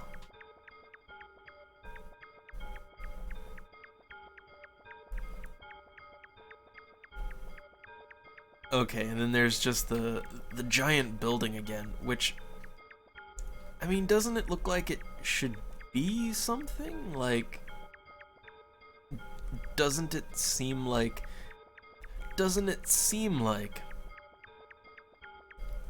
there should be like a door or something, like, but I'm not finding any doors at all. So yeah, I guess, I might have to do the old cheek pinch on this one. Because I think going down just loops me around. Wait a second. Wait, hold on. Hold on. Here we go. Oh, that just took me out. Okay. Huh. Wait a second.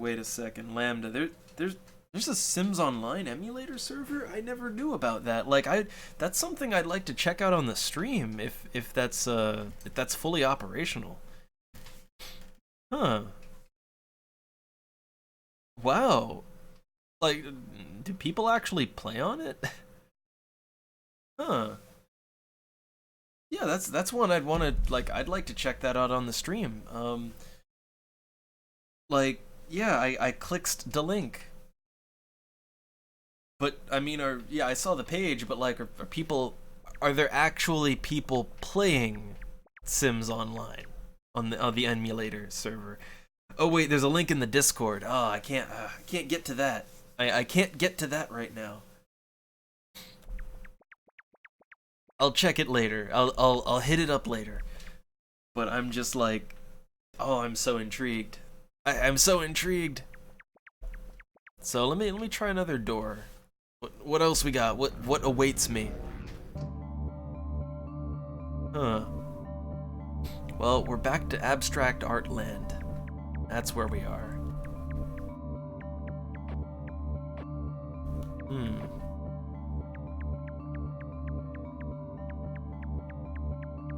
Now hold on, let me try to interact with everything. Okay, you just walk on top of that.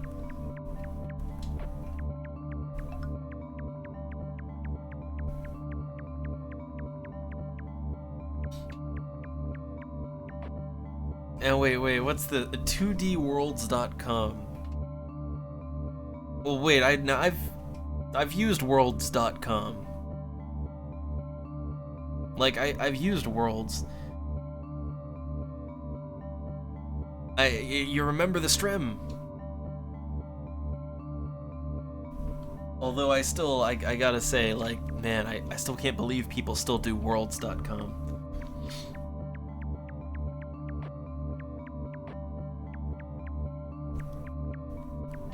Although we all know, hey, SL is where it's at. Like, look, you gotta have your finely sculpted bits and boops. Oh god. Well, I don't know. Like, I gotta say, I think exploring Yume Nikki is a little bit more interesting than a lot of what I saw in worlds.com. I think it's, look, worlds.com is something special, but man, like, it feels, most of the areas in that felt really lazy. Well, I mean, like, they hadn't been updated since 1996, so I guess, yeah. I think I just made a full loop. I think we just looped around.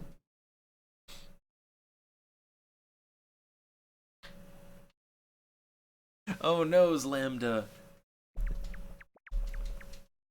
The e-hoeing for those sweet shiny lindens. Oh. Well, I mean, hey, look, all with how much fine tuning I put into Chesty, like, yeah, no, plenty free money to be had. It's a weird place.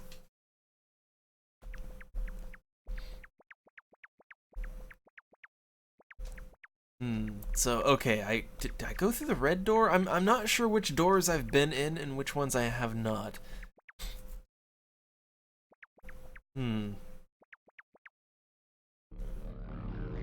Let's try the black door.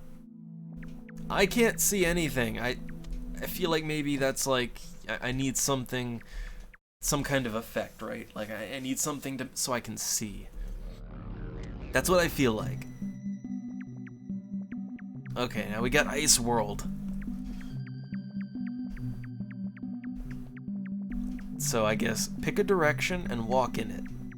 Is that a safe way to play Yume Nikki, right? Like, pick a direction and just keep going in that direction. And if you don't find anything, go in a different direction.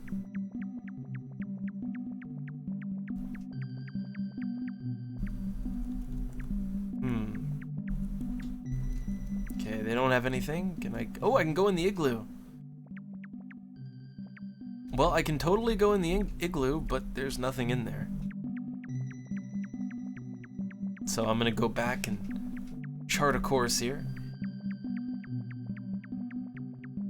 Okay, yeah, every direction loops, which is what I meant. Like, if you want to try to find something, pick a direction and walk in it, because eventually you'll loop around, right? So once you hit the door loop, right? Then pick a different direction and walk in that direction. And I mean, if you keep doing that, you should find everything eventually, right? Right?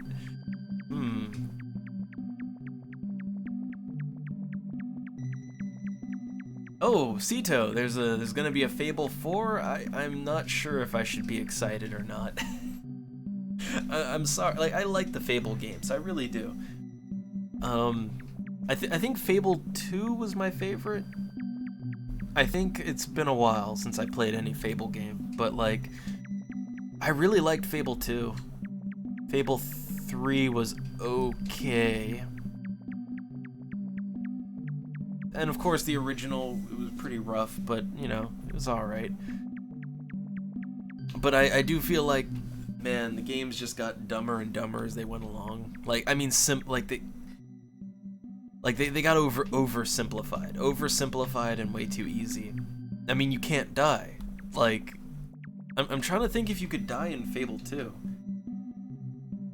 Like, I remember in Fable 3, there was no lose state. Like, the moment you got KO'd in Fable 3, like the moment you lost all your health, you just immediately pop back up with a full health bar. Immediately. No consequence for dying whatsoever. And I'm trying to think if Fable 2 had a consequence for death. I think your character got scarred. Yeah, like I think the consequence in 2 was that your character got scars, but there were items that would cure your scars. So yeah, there was no consequences for death. You just pop right back up on the spot. Ooh. Now this looks like someone I should be able to interact with, but I can't.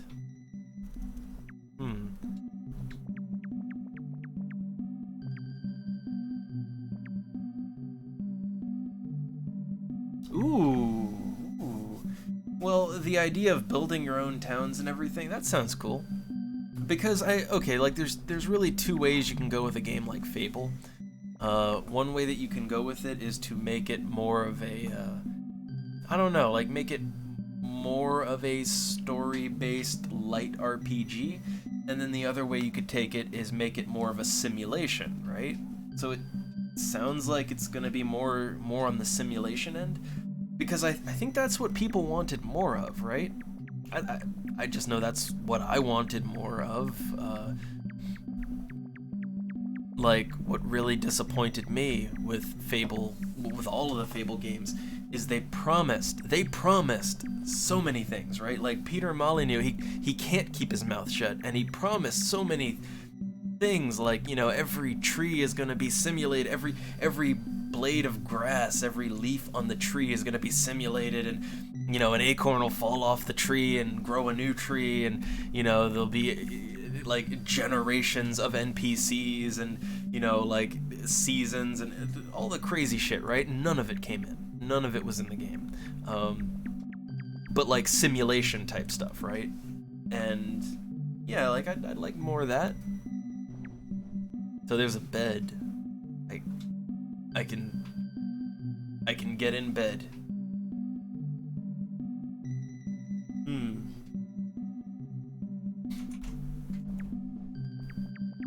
So getting in bed doesn't really do anything for me.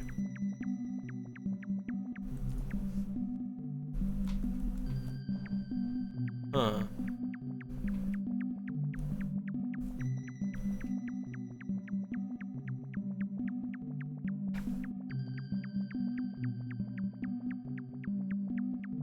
Alright, I'm pretty sure I've found this igloo, yeah. So I have no idea. I have no ideas. I guess wake up? Pinch cheek?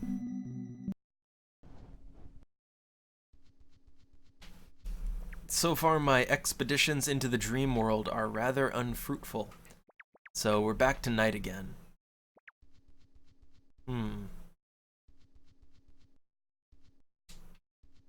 I want to do a little experiment here. All right, let's go to sleep, and I wonder, can you go to bed in the dream, right? Like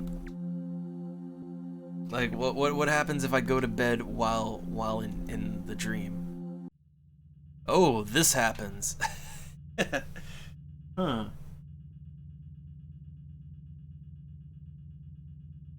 And yeah, Sito, like, I mean, look, the Fable games were still good. I think it's just they didn't have, like, you know, we got so hyped up and we wanted so much and we didn't get it, you know? And the same with Black and White. We were promised a lot of things that we didn't get.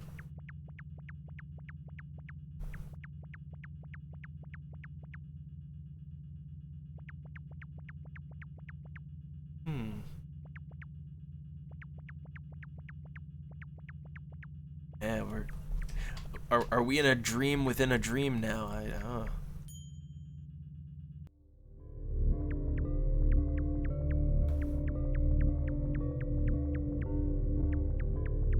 Wait, I wonder, is there more, like, I want to know if there's more back over, whoa, that's not where that is not where let's go back in.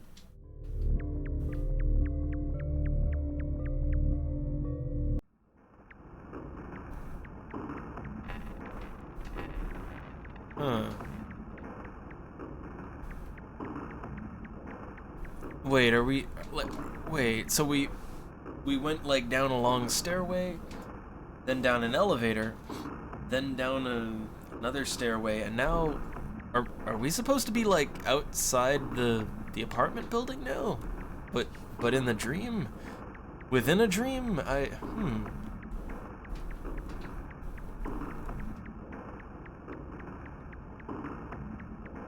Huh.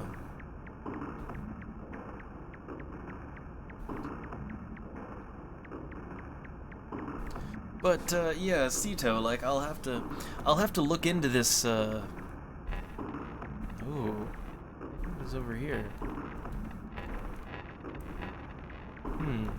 Yeah, I'll have to look into this new fable because yeah, I hadn't heard anything. I wasn't looking for anything.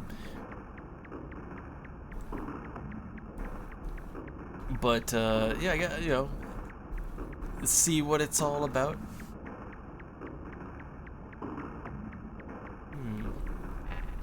So anytime I try to talk to people, I just get like a weird static noise.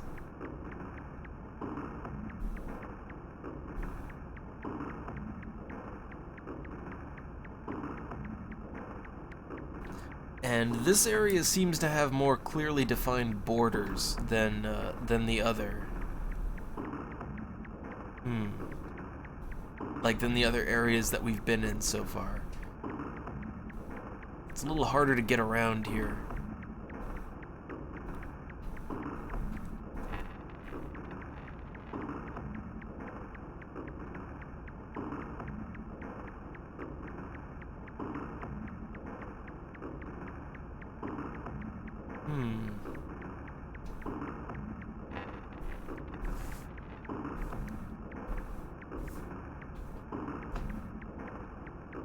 Also, their head is just bouncing off of their body every now and then.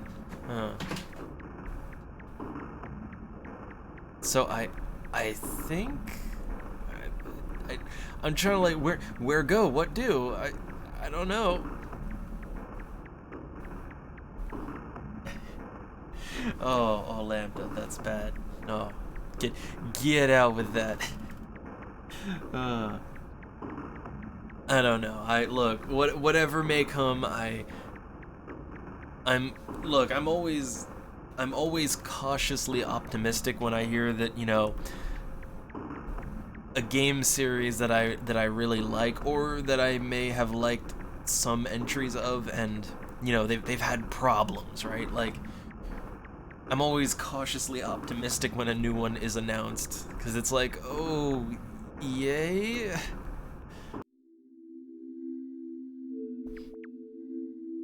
Huh. Wait, change menu type. Change menu type. Change menu type. Is that an effect? No, okay.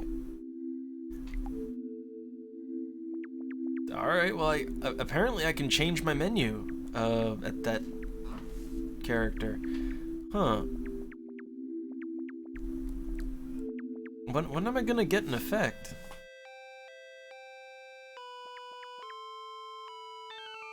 Ooh, I got a flute! I think that's an effect. I think. Maybe? Yes, flute.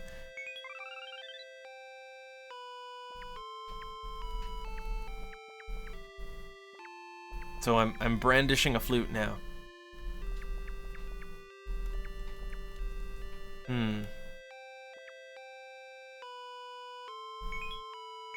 It doesn't seem to do anything.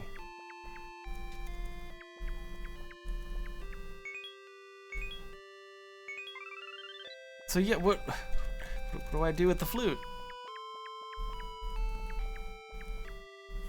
But I mean, hey, I got my first effect.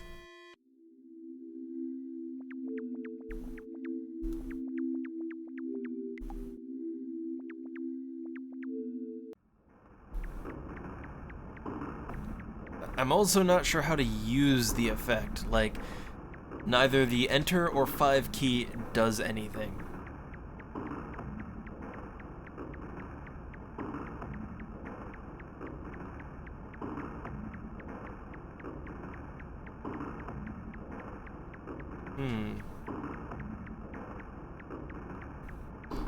Yeah, I don't know that, like, is that all I came to this place to do? Is that all there is to be had here, or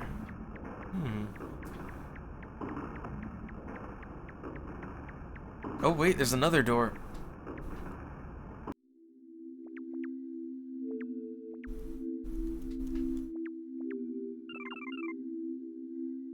Huh.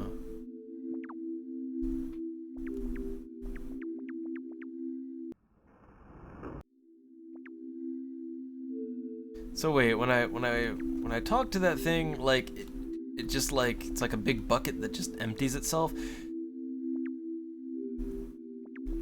Like, can I do something with that and the?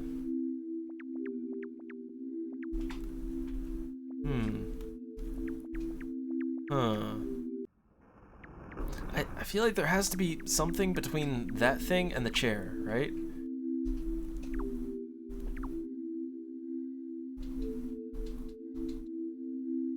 So when I hit the forward back button, it makes her like do that. I'm not sure what that means. Not sure what that's. Huh.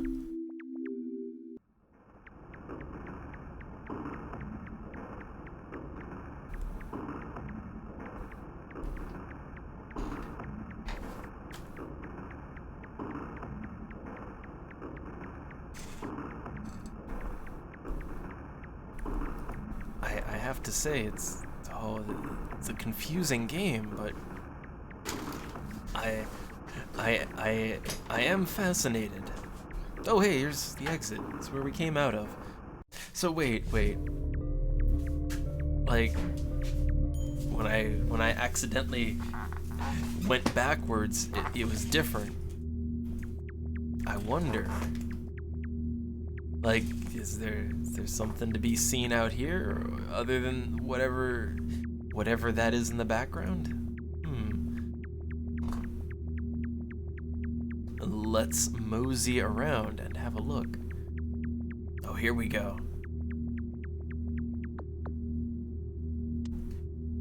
Is that a bathroom? Yeah, that's a bathroom. Huh. Okay, well, we went to the bathroom.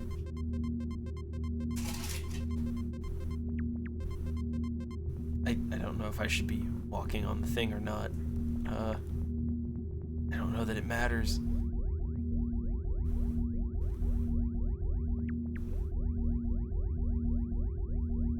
And I'm still wondering what that flute was for.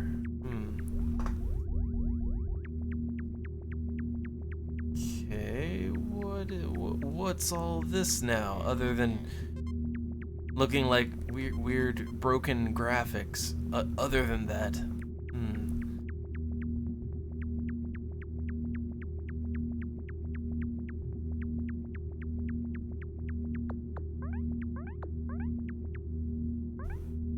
Huh. They make little sound effects. I like how so far the most progress that I've made was just like, you know, going through the door, or not going through the door, but just getting back in bed, right? Like, you know, going to bed and then going to bed again a second time, and that's made me the most progress so far. Alright, see you later, Sito. Pleasant dreams.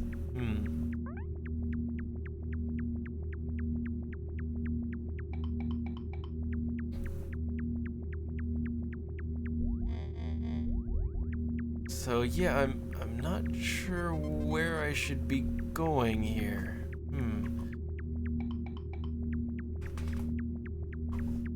I guess I could follow the trail, right? Although it's not really a trail, it just...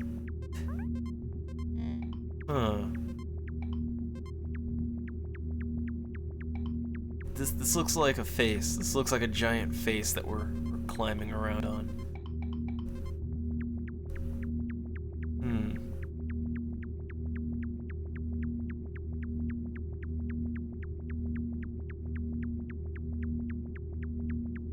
Well, that just takes me back up here. Huh.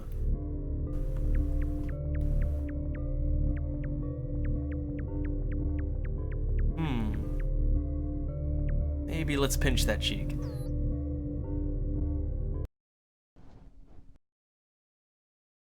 So are we are we awake, or are we in, since we were in a dream within a dream, are we in the first layer of dream? I don't know. I don't know. Let's save our game.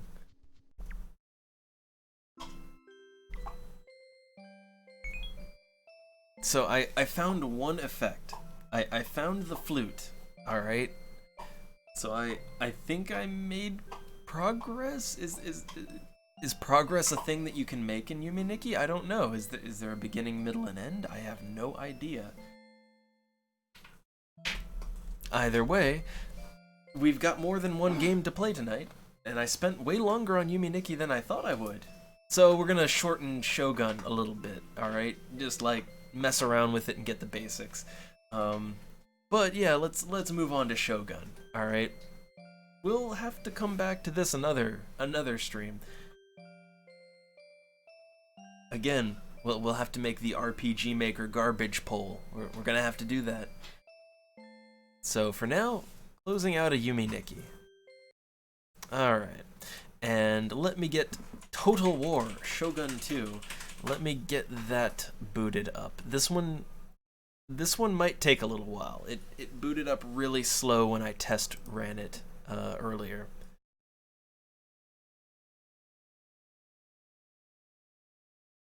Like I think it's that it tries to like bring up a web browser and everything. Like, okay, so what you should be seeing right now is this little splash page that says Total War Shogun 2. That's what you should be seeing. If not, then I'll have to mess with some things.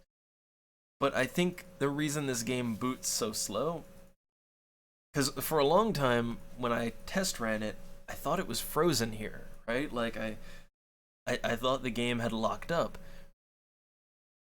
It's just still booting.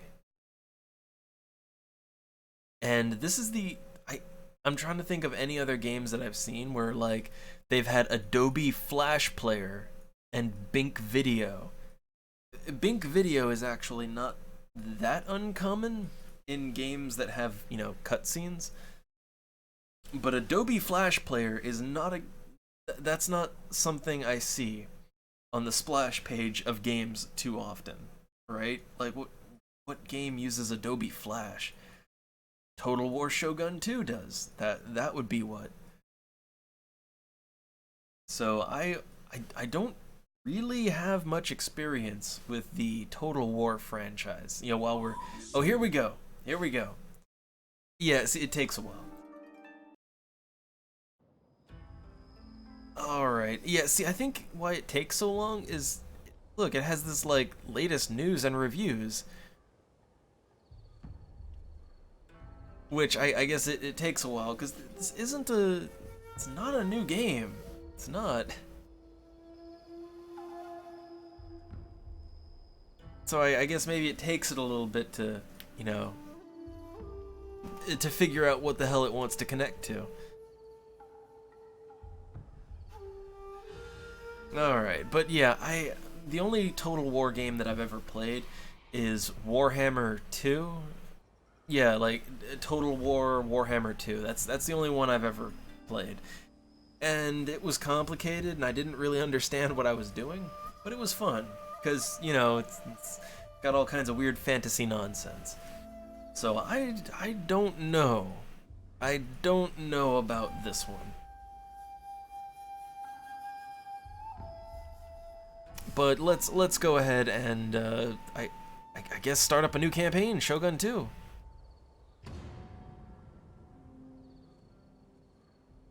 Oh god, I have to select my clan. I have no idea what clan I want. I'm seeing if I recognize anything from like other games, maybe. So, let's see, the Hojo clan. I think I recognize that name from something. Oda. I know that one, right? Like that's the Nobunaga one, right? Right? Look, I played enough. Oh god, the name is escaping me right now. I'm trying to remember it. Yeah, that moment when you want to say something, but your brain is completely collapsing on itself. You just can't remember. Onimusha. That's it. Onimusha. I didn't play much of the first one, but I played a ton of Onimusha 2. I loved that game.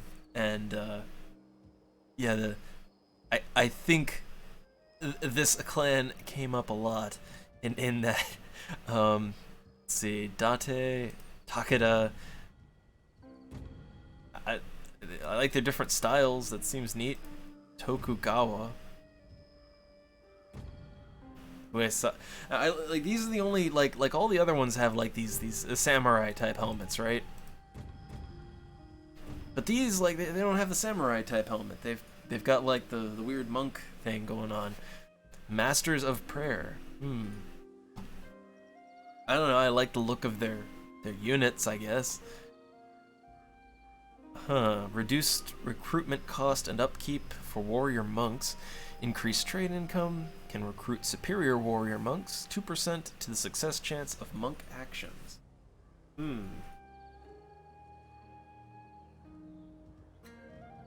Well, let's see. I'm noticing that the initial challenge here is hard. What's a slightly easier challenge? Okay, so I think since it's like, you know, my first proper Total War game, I should go with an easy. So one of these three. Master Builders, Masters of Integrity, Masters of the Land.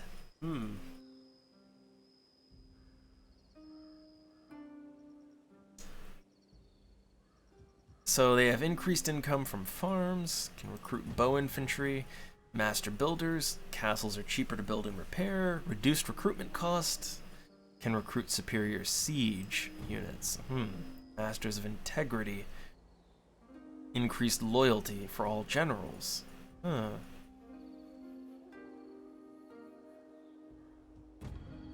don't know, I like these bow infantry. I like bows. Sounds good. So let's go with that.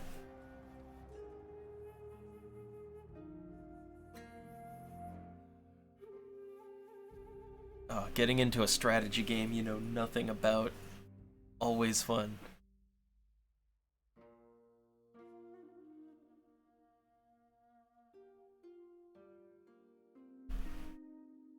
Well, this game's got some loading issues.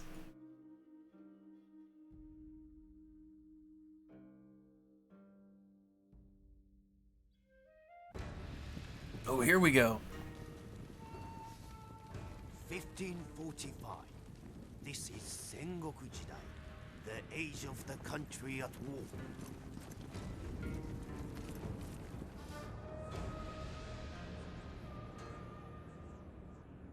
For 200 years, the Ashikaga shoguns have ruled from Kyoto. Great splendor and power were theirs. Now, the overmighty clans no longer obey. The time has come for a new warlord to become Shogun. I like how they say that. But who will be victorious? Chosokabe lands have always provided for our people. Our enemies are many and envious. They threaten our borders and look for any weakness. This is our land. We respect its ways. Our farmers work hard and grow more than other men. But we are master warriors too. Our archers are admired by all. No arrow flies truer than the Chosokabe shaft. He wasn't holding the string.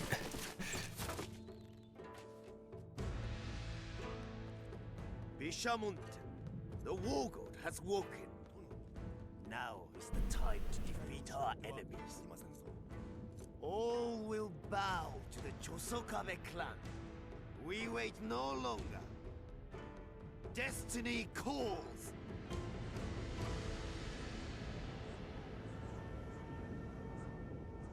All right, so I'm pumped to be the Shogun. Oh, Until recently, our home province of Tosa was controlled by the Ichijo clan. We are their vassals. The waning popularity of the Ichijo throughout the province, and our own growing influence gave us the means to seize control for ourselves. Now, all that remains is to crush what remains of Ichijo resistance.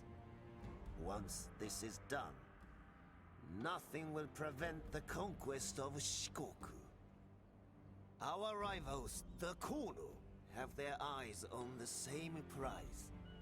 They will also vie for control of the island, so the capture of their province, Iyo, must also be a priority. Whilst holding no particular strategic value, control of Iyo will allow us to extend our domain and bring us closer to the mainland of Honshu and its riches. We have as yet no quarrel with the Sogo or Miyoshi clans, but their subjugation or destruction will give us total control of Shikoku and access to resources vital for expansion beyond the shores of Shikoku. The fine horses of Awa will enable us to field superior cavalry, whilst the stone found in Sanuki will make our castles impregnable. Both are excellent trade resources should we choose to negotiate with other clans. However, with power and influence will surely come the ire of Kyoto. And should the Shogun feel threatened, he will rally his subjects against us. In that event, we must be prepared to fend off all who would attack us, no matter from where that threat emerges. If the Shogun wishes to halt our expansion, let him come here and reckon with us himself. ooh, man. Okay, well, so mission issued. So, all right, our objective for now is to crush the rebellion in the Tosa province. We get inspired endeavors, which what do those do? 25% wealth generated by buildings across all provinces. Oh, that's nice. That's nice. If our daimyo is to become shogun, military ruler of all Japan, we must defeat the current shogunate, the Ashikaga clan, capturing and holding the capital of Kyoto for 4 seasons. At this point, the emperor will declare our clan leader shogun. We can make a bid for the shogunate at any time, although the current incumbent may preemptively attack us if we become too powerful. War with the shogun for either reason may result in other clans declaring war on our own in support of the status quo. So it sounds like we're gonna have to politic a little bit. Oh, this is not my kind of game. Oh, well. So we gotta conquer Japan. All right. So how do I? Okay. Uses WASD to. Okay. Easy enough controls. So here's my little province and what I got.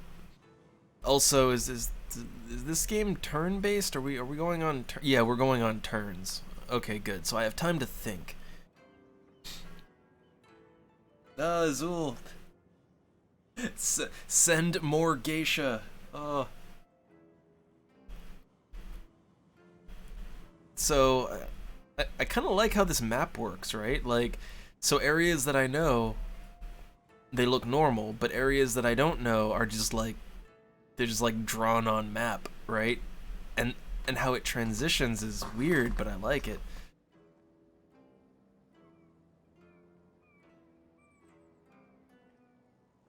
Hmm.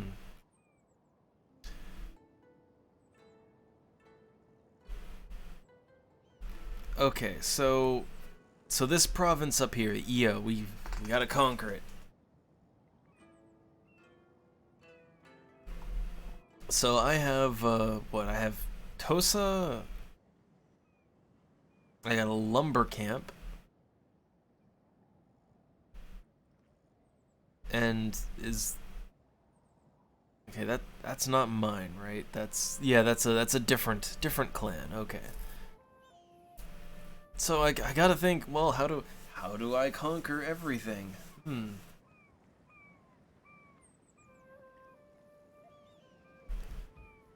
So yeah, I know nothing.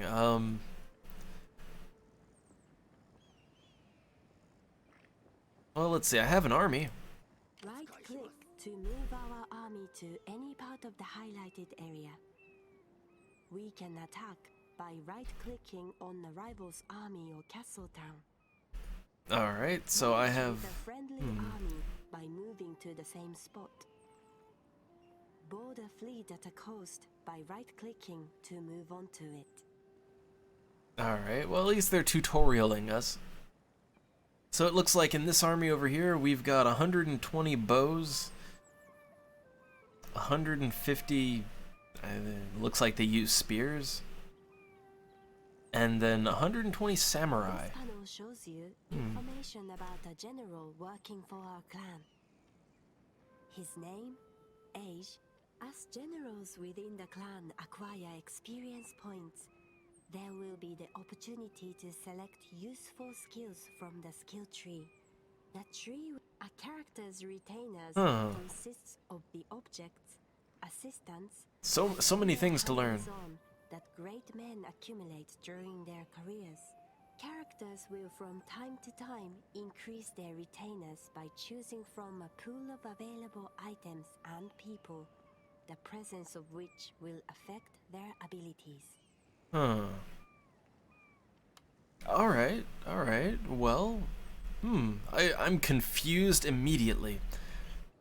You have just selected a character belonging to another clan, Master. Ooh. You cannot order it to do anything. Please select one of your own in order to learn more about their abilities. Well, wait a second, wait, isn't this my province? Like, wait, is there... Yeah, because, like, those are my flags over here. That's an enemy in my territory. Yeah, they're the rebels. We're at war with them, so... crush them! Each general has a loyalty rating. That winning a battle isn't just about greater numbers. The balance of units and the general's ability are essential too. Look at the strength ratio and reinforcement information before committing the clan to fight. But beware, if we are attacked, it may not be possible to avoid combat. The buttons at the bottom of this panel represent our battle options. Mouse over them to see what each one does. Okay, so yeah, like, Alright, so it looks like our forces are more powerful than the enemy forces, which are just in our territory to start the game off. So we can auto-resolve the battle, we can fight the battle on the battlefield, or we can retreat. Well, it's total war, right? So let's fight the battle on the battlefield. We outnumber them. I think? Yeah, I think we outnumber them. And we have a general, so fight.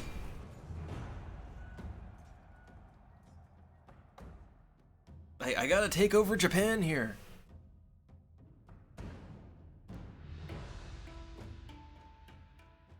So Total War has, like, I know from playing the Warhammer one that it has this weird hybrid of turn-based strategy on the world map and then real-time strategy in the battlefields, which is a little weird, but it kind of works, I guess.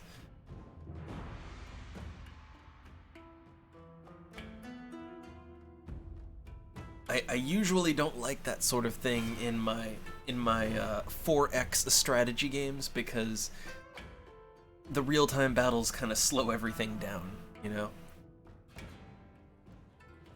Alright, weather conditions. As the attacking force, you may choose to wait for more favorable weather conditions before commencing your attack. So right now it's raining. So the effect is that gunpowder weapons are slower to reload and archers may not use flaming arrows. It is more difficult to ignite fires in buildings and ships, and units take longer to recover from fatigue when idle. Well, it'll affect them as much as it affects us, so do it.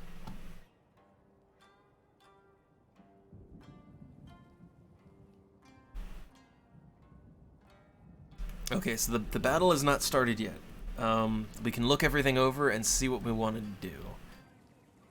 So here's my units. They got some decent articulation on them, I'll say that. That's one thing I've, the only Total War game that I've played at all is Warhammer 2. And one thing I found really interesting is that, like, while the strategic map is very low detail, the battles are insanely detailed, right? Like look at the scope and scale of this, right? Like we have hundreds, and you can have sometimes like thousands and thousands of units on the battlefield. And normally, in any game I've ever played, in any strategy game I've ever played, you have to lower the detail on individual units. But like, if you zoom in, I mean, yeah, of course they're all clones, right? You know, they're all mostly copy paste, but not all. Like, that guy's got a mask, that guy doesn't. Yeah, like they're mostly clones, but not entirely. Like, but like the detail, right? Like, there's a decent amount of detail on all this stuff. And this is one of the older, well, not older, but like Warhammer 2 is that's like, you know, that's a more recent one, so it's a little more detailed, but this is a couple of Total War games ago. And yeah, it's got a ton of detail, right? Like the amount of detail for how many units we're showing here, like, that's crazy. All right, let's see. How do I maneuver my things and do my things? Okay, so it's like Total War Warhammer. I played that enough to know how to control things. Except here we don't have magic spells that we can throw out, so okay. I'm gonna highlight them all. Oh wait, hold on. I want to keep the archers separate from like the swordmans, the guys that are gonna go in and die, basically. So my archers, I want to keep them on a separate line, and I want to keep them where they can, like, they can get some good shots in. I think, yeah, those archers are good. They're the only archers we have. So I think maybe we should try to force them to come to us, right? A selection group is an easy way to select a unit or group of units by pressing a single key on your keyboard. Let's get a little closer. Selection groups by clicking on the unit or group of units in question and pressing G. However, when grouped, units will... Yeah, thanks for that. Okay, so yeah, let's get a little closer so that we can. Oh man, like, yeah, maybe let's get that high ground, right? Oh look, they're going for the high ground too. Oh.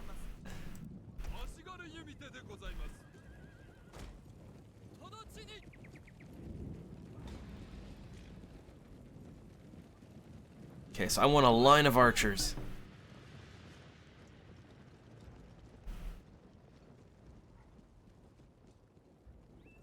What are they doing over here?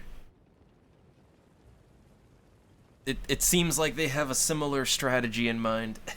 It seems they have a similar tactic.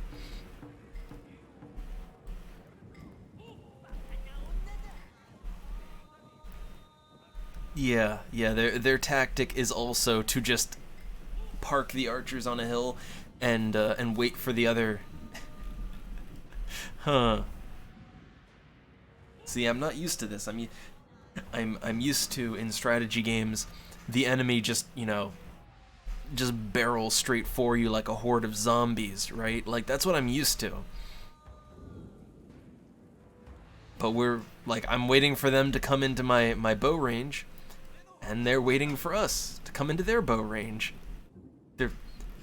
It's like they have a brain. Oh. Okay, well, we're at a Japanese-Mexican standoff here. So, yeah, I mean, someone's gonna have to go forward and take the arrows to the face. Someone's gonna have to do it.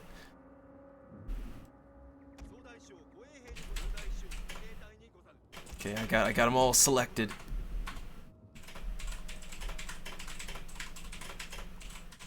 Like, what's their archer range? Can I see their range? Okay, I can't see their range, but I know my range.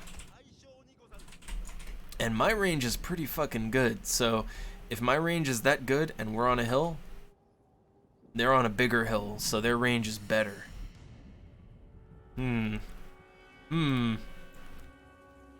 Yeah, we're just at a standoff here. Huh. Quick, unleash the geishas.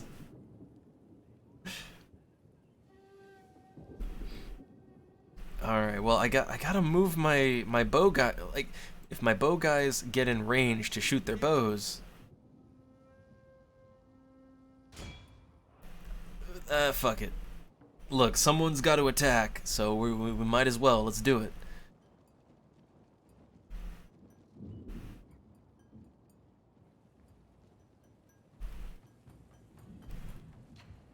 Wait, do we have any, like... We have horses, right? Yeah, we got these horses. Oh, that's our general. That's our general, okay. I thought it was maybe like a cavalry, but that's just our general. So when they start attacking us, that's when things are gonna get a little real.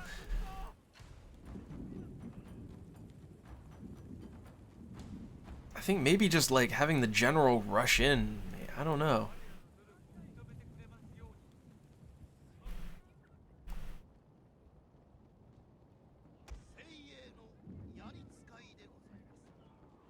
Wait, new plan. Maybe. Our general is in grave danger, my lord. Uh-oh. Okay, I thought the general could maybe get in there and do stuff. Nope.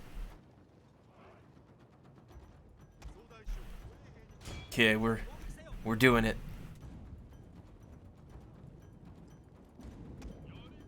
So they're gonna engage. So I'm gonna engage. Skirmish!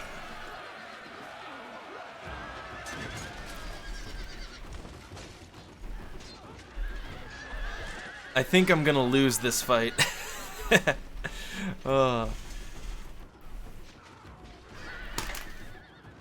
Yeah, I'm horrible at the Total War games. Just horrible at it. Our men are running from the battlefield. Oh no. Shameful display. Oh, shame on our soldiers. They're running away. Most shameful display. I guess the general died, so now they're panicking. Okay. It seems to me that you need to employ some more discipline in your army. Ritual seppuku time. All right. I was actually thinking decimation.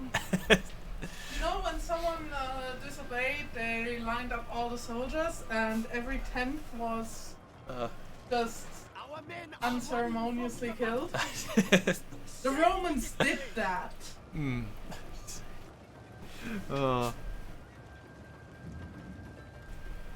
So, yeah, it looks like all my guys are just running. Look at that. Look at the shame. Look at the shame. Crushing defeat. Oh.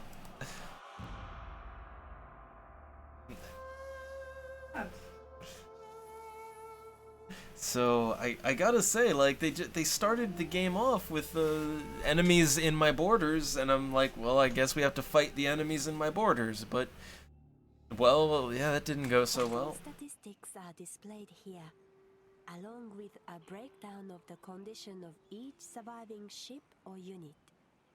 The button on the right-hand side breaks down the statistics to a per-unit level. Alright, so, well, yeah, that didn't go well. So we have enemies on our borders still. Huh. Well, what can I do? Ports do not just facilitate trade income, they also enable the construction of naval vessels. Note that ships can also be ordered directly from fleets if commanded by a general. Oh, this is a lot. Yeah, this is the same setup as Warhammer 2, just just with a Japan skin to it. What should happen? No idea. No idea. No idea.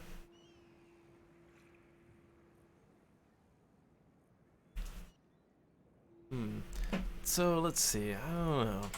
What do? What? Okay. So I guess I need to build more units. I guess.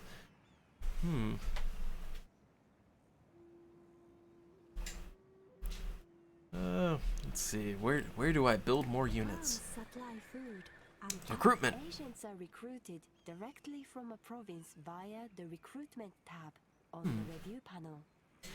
Recruitment is instant, but cost may vary depending on the number of factors, such as the presence of certain buildings, clan, or character traits. All right. Also, the way, like, look, her accent, right? The way she said agents. It's, we got to recruit more Asians. That's what it sounded. It sounded like she said recruit more Asians. It's like they're all Asian. They're all Asian.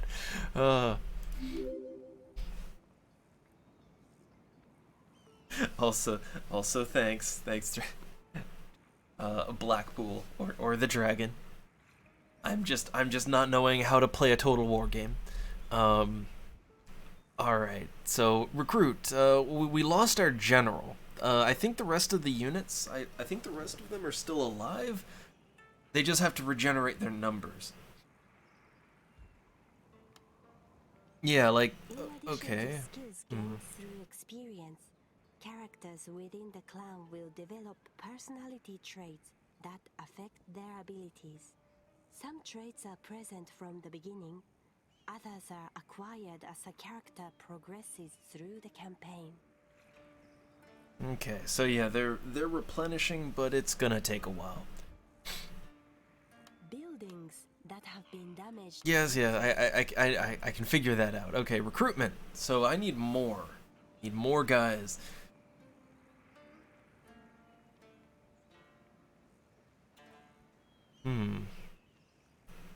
So we've got samurai, bow, and spearmen. Huh. So what wrecked us was just guys with spears. Guys with spears are what wrecked us. So I figure bows, right? Maybe if we had more archers, maybe we could kind of counter that. Maybe.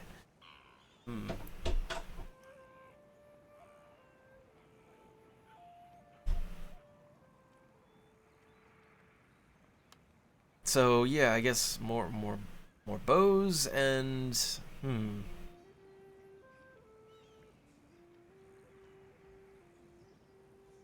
So, like, let's see. Samurai. Superb shots with an excellent range, the ability to fire an accurate volley of flaming arrows.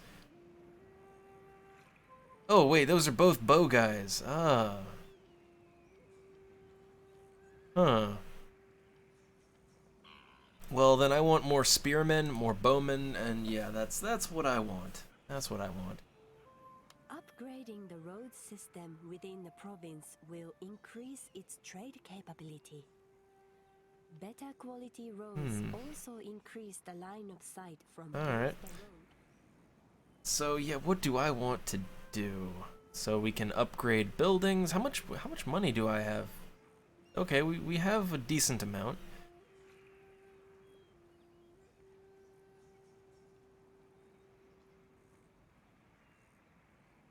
So right now we have what we have rice paddies, and we can upgrade that to improved irrigation, I think, or is that the upgrade?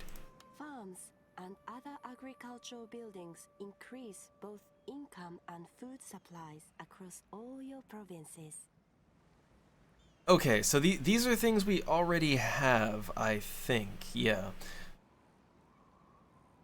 So, all right.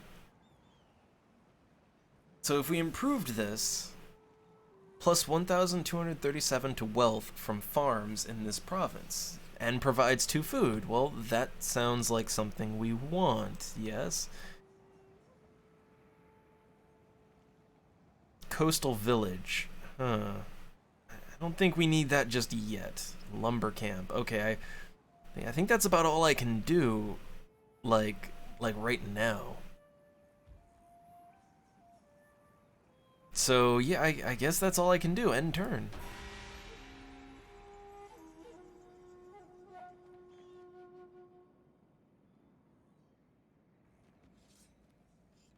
Uh-oh, what are they doing? Ideal for whittling down the enemy before battle is joined. These troops are best kept at range and will suffer heavy losses if engaged in melee.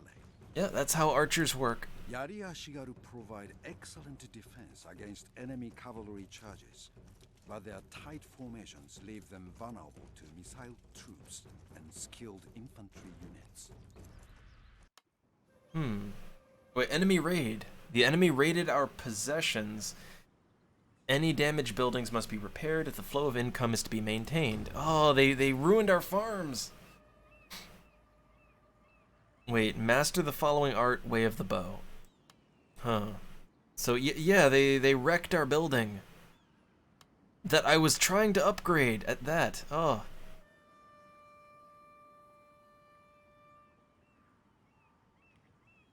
Click the repair button. Where's the repair button? It's over here somewhere.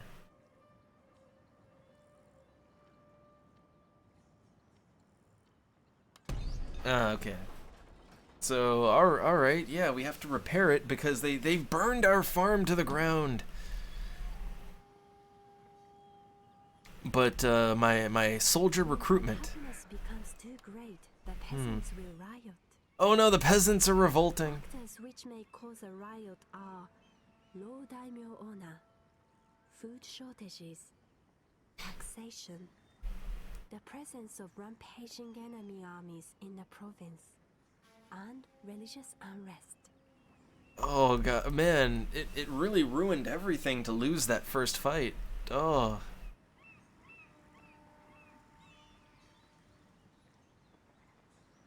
There's another enemy that we're at war with over there.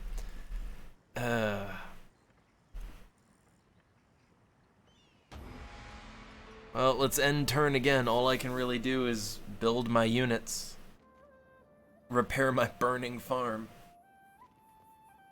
There are many new arts to be mastered that will assist our clan in its bid for supremacy. To select one, open the Mastery of the Arts panel by clicking on the dedicated button in the bottom right-hand corner of the screen. Alright, let's see. So we mastered the art of Bushido. Huh. Okay. So where's the dedicated arts? Mastery of the arts. This panel enables selection of the arts that, when mastered... Okay, your standard tree. So we have the way of Bushido and way of Chi. So Chi is... So that's building market, temples, and Bushido is military stuff. Okay. So I feel like the military stuff is what we're lacking, right? I feel like, you know, that's what we missing maybe. Ooh,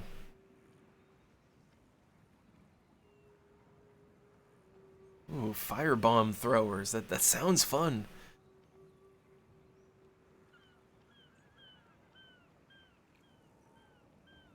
Oh, we get a plus 1% bonus to clan-wide tax rate with that. That might be worth it. That might be worth it, actually. I keep wanting to, like, scroll over, but it doesn't work like that. So, okay, we've got, like, look, we got a bunch of armies here now, right? Bunch of armies. Spearmans, bowmans. One thing, a samurai.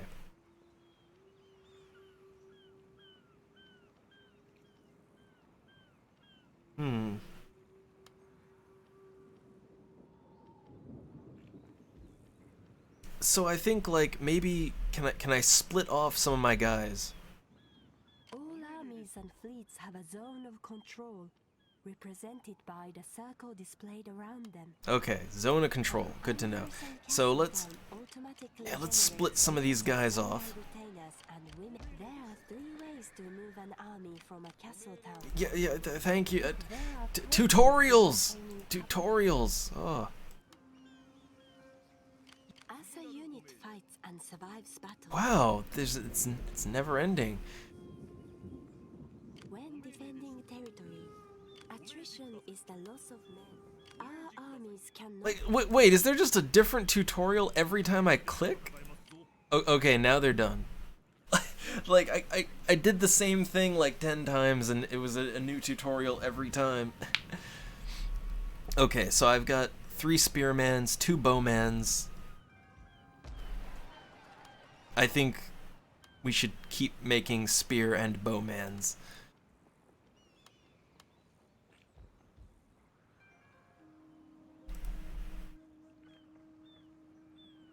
Diplomacy. Displays the diplomatic relationship between the selected clan. Alright, so our clan and...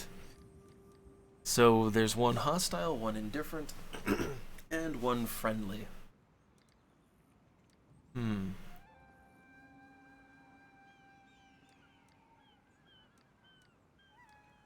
So let's negotiate with the hostile clan. Do not expect tea. Oh. That is for friends. Speak your piece. Alright, let's see. So there's payments, request peace, arrange marriage, exchange hostage. Huh. So wait, we can win through seduction? Wait a second. Also, hey there, Night Mage. We're having an Asian-themed night, or at least we were. I couldn't do Shadowrun Hong Kong. The game didn't work. So let's see. Can I request peace? Oh, I see. I have to put some. So I got to put something on the table, right? Request trade agreement. Request alliance. Make vassal. Demand trade embargo. Arrange marriage. Marriage between clans can improve and strengthen relations. Arrange a marriage. Marriages within our clan between daughters and retainers are possible. They are also a useful diplomatic tool when dealing with other clans. The offering of an unmarried daughter by one clan to another in order to seal good relations between the two can greatly strengthen a diplomatic relationship and produce heirs to the leadership of the husband's clan. When a daughter is offered and accepted, she is removed from our family tree and enters her husband's. Other clans may disapprove of the match, negatively affecting our relationship with them. So we can win through seduction.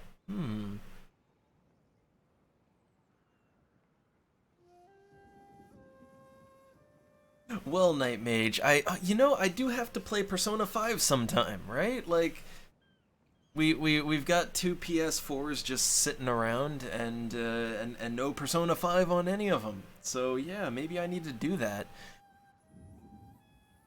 Like, I was all hyped for P5 too, but then I just kind of forgot about it. Other stuff came up, you know?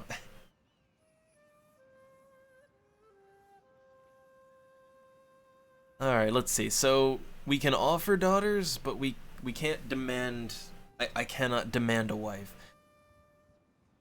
So what if we offer them we offer them a daughter? Would that establish peace in our kingdoms? Or no, wait, sentiment is the deal is unacceptable. I don't know. What about, like... Well, I just want to see. What does he say to that? Peace with you and yours. Oh, With never. you and yours. Never. As long as I can draw a sword and ride a horse. Okay. Now wait, did he still take the daughter, or that would be great if it's like, you know, no peace, but I will take that geisha. Oh. Okay, so yeah, no peace to be had here.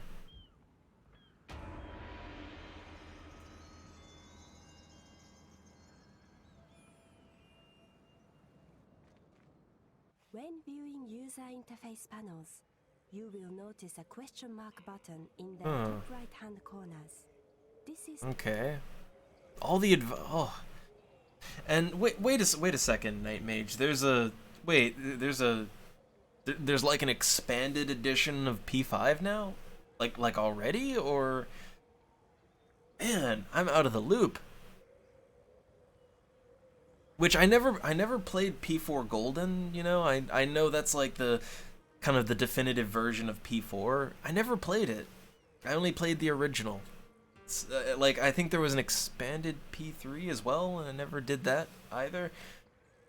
I would like to play one of these damn games, their super extended, expanded content version. At least one of them. So it's coming out in 2020. Like, are there any, like, major significant changes to it, or like how much additional content we talking? Because if it's significant, I might just hold off on buying P5 until next year, if it's that good. Because I want to play the definitive version, you know.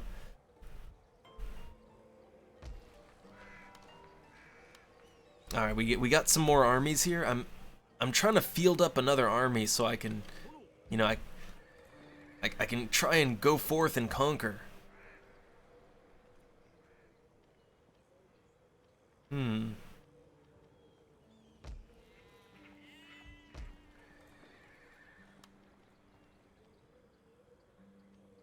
Let's see. Do I want to do anything with these samurai, or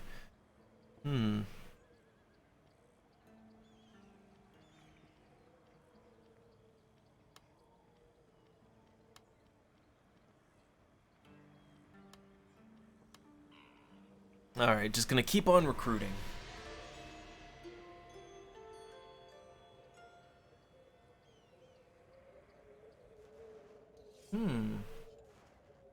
entering into diplomacy gives the clan a means to negotiate matters Ooh, of enemy raid. alliance, war, and trade. To begin negotiations with another Oh, clan, we got way of the cheat. select one from the drop-down list.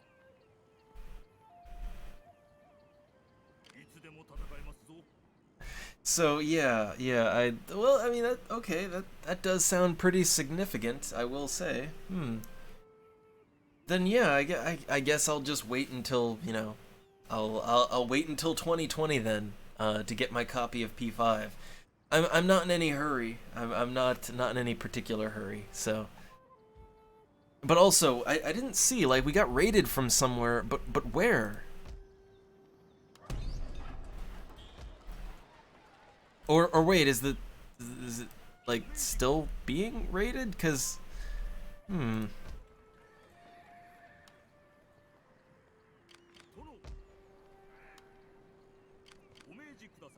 Okay, so I got a pretty good size army here.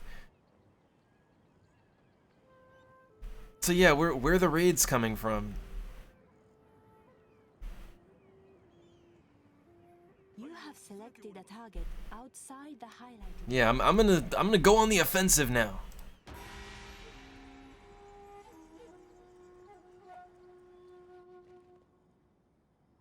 All right, I've got a huge army, and I'm ready to conquer. The clan's family tree. Wait a second, that's where they are. Of the daimyo's Oh. heir, and the offices of his commissioners are displayed via the clan management. Okay, wait a second. So like I saw. This piece cannot move any further now. Yeah, I saw the raiders. They're going over here, and I'd like to stop them from pillaging my lands. I'd like to do that.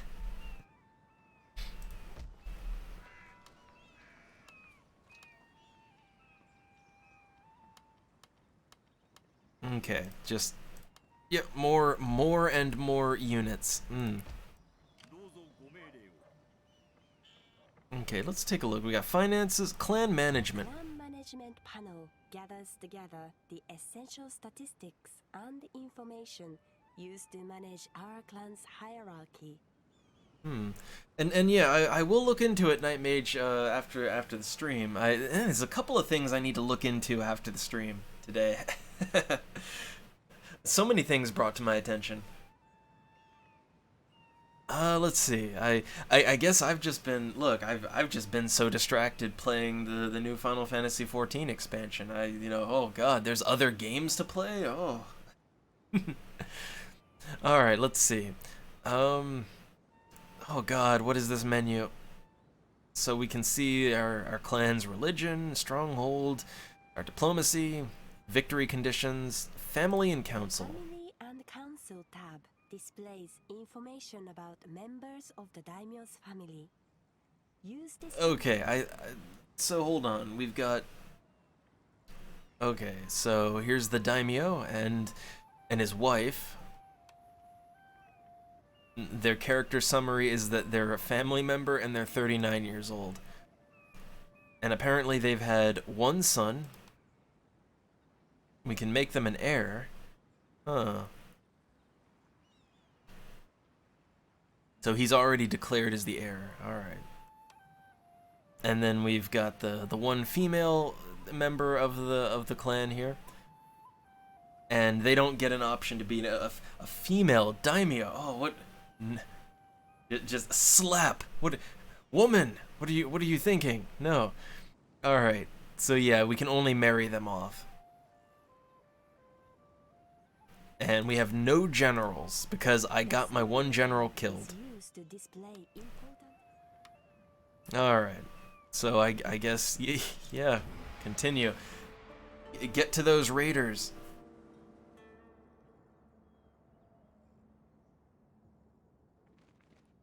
Details of the clan's financial. Oh, the tutorial lady, she never stops. So okay, we're recruiting. Look at this. Got all these units over here. I'd like better roads. Yeah, so I'm okay. I've toggled it to upgrade some roads. Also, let's upgrade our town to a stronghold.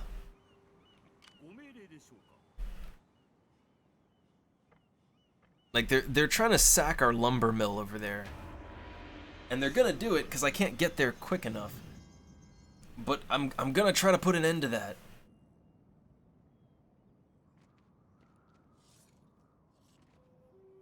Making a trade agreement with another clan automatically opens a. Alright, we mastered another. The essence of the spirit. Our lands are displayed yellow. Those of neutral clans are white. Yeah, I know about trade. Okay. Strategy of attack. Strategy of defense. Let's go with that one. Now, yeah, they sacked my lumber mill, so I'm gonna repair that.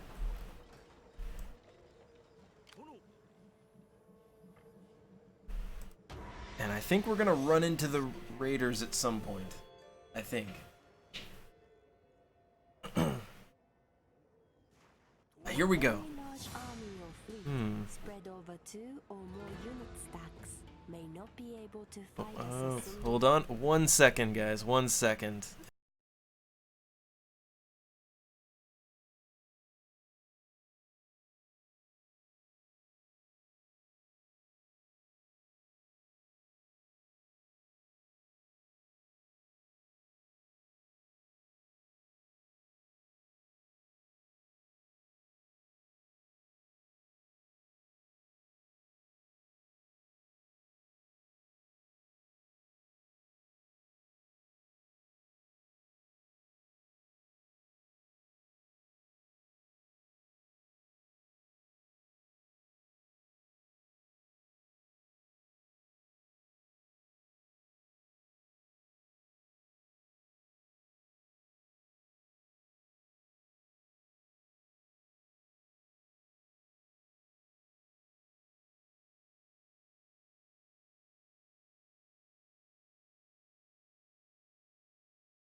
Okay, let me hold on.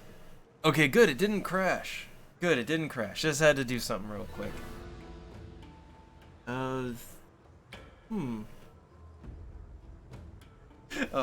Night Mage. The tutorial voice lady is... Well, first off, that accent's all over the place, and I'm pretty sure she said military at some point. Like, I'm not sure what they're going for, like, I don't know, but it's fine. They are going for generic Asian for people that don't have an idea about different Asian cultures. Yeah. Obviously. I guess. Now watch the voice acting credits be like actual like from Japan, Japanese people, and it's because okay, look, they do have a problem with their L's and R's. All right, that's just truth, but still. Okay, let's see. All right.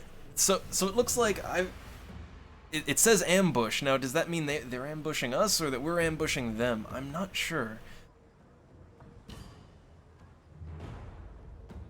Like, it doesn't tell me if they're ambushing, like... So here's the thing. Last time I tried to do, like, a battle, I lost horribly. So I'm gonna let... Since we have the overwhelming odds, I'm gonna let the computer auto-handle this. Because maybe it won't fuck up, alright? So auto-resolve battle. I just need to get these raiders off my lands. Because I'm not gonna make any progress if they keep burning down my villages. Okay, decisive victory. So we killed 414 of them, we lost 55. But wait, it says there's 1,175 of them remaining. So...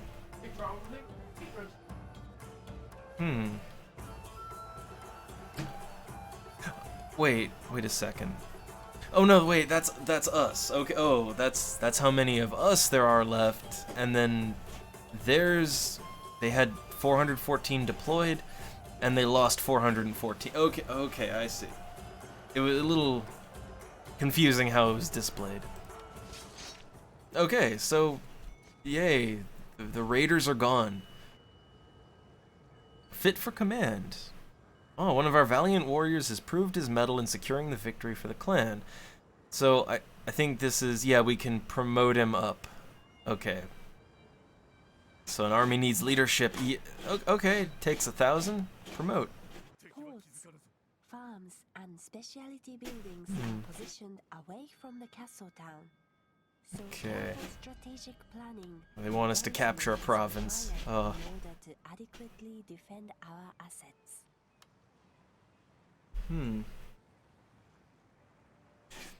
Alright, so, yeah, okay, we got a new general. Let's try not to get him killed this time. I guess since they come in through, like, this area up here, then again, I've got a large force, they have a general. I guess we could go on the offensive. Okay, he doesn't want to go that way. Like, I need to get him... I need to get him back to somewhere I can... he doesn't want to move. Oh, he's tired. He's tired. So for now, end turn. So I think we... I think we ended the threat that probably should have ended on the first turn. Poorer and poorer. Uh-oh. We must reduce the tax burden here, master, lest the peasants starve. Okay, the peasants are starving, the taxes are too high. Oh, they did tell me how to reduce taxes. Finance. Finance panel gathers together essential economic and finance. Okay, so right now our tax level's normal, so I guess like... Okay, I'll set it down to low taxation. So now the peasants shouldn't starve. They can afford to buy rice. Alright, I'm gonna send them over here. Yeah, like, let's invade. I think my army's big enough. Although this is a total war game, so... I mean, at least with the Warhammer one, every time I felt like I had enough units, like, oh man, I've got 1,000 units, I'm ready to fight, and then, you know, I'd go anywhere and be greeted with like 10,000 units, and I hope it's not that again. Ooh, bountiful harvest. Huh. So we can distribute the surplus or stockpile it. Let's distribute the surplus, because the people are already unhappy because their villages kept getting burned down. So yay, harvest. Autumn gold. Hard work reflects in water. The harvest gathered. Okay. And end turn. So let's invade. I can see their territory. I mean, I will say this. Oh yay, natural disasters. But I will say this, like, since the only other Total War I played was Warhammer, it is a little bit simpler when all you have to worry about is your standard, like, you know, bow versus spear versus sword versus, you know, cavalry. It's a lot easier when that's all you have to worry about. Because, yeah, in the Warhammer games, or at least the Total War Warhammer, like, you also have that, but then it's like, you know, then you have to worry about, oh, what counters dragon? What counters weird sea serpent monster? What counters flying griffin? Like, you know, you have wizard, right? What counters wizard? Like, you have all kinds of crazy shit that you have to worry about in the Warhammer Total War, and yeah, it's a little easier when, you know, you just have the normal stuff to worry about, I think.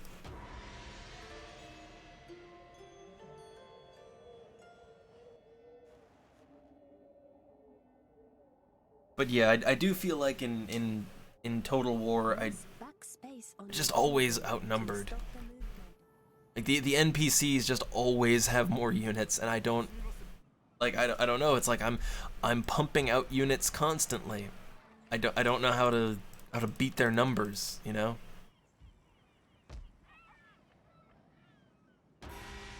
But again, at least I don't have to worry about them packing a fucking wizard, right? Don't have to worry about that. That's good. Press the Control and S keys simultaneously to quickly save the game. Oh, thank you for the tutorial. Also, where are their villages? I'm in their territory, but they don't seem to have any villages.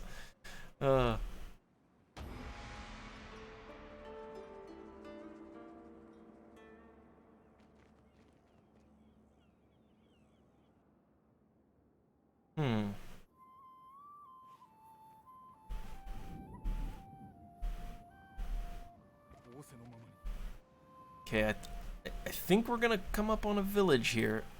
I think.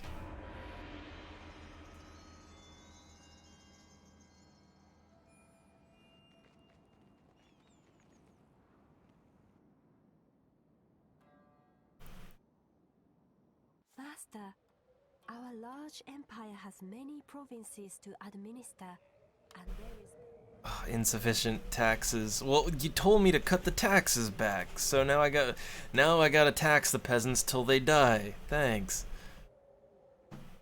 Or maybe it's because I have too many units now. So, okay, yeah, I have too many units now. So, like, okay. Yeah, that's what I need to do. So, I'm gonna split off like half of them, and let's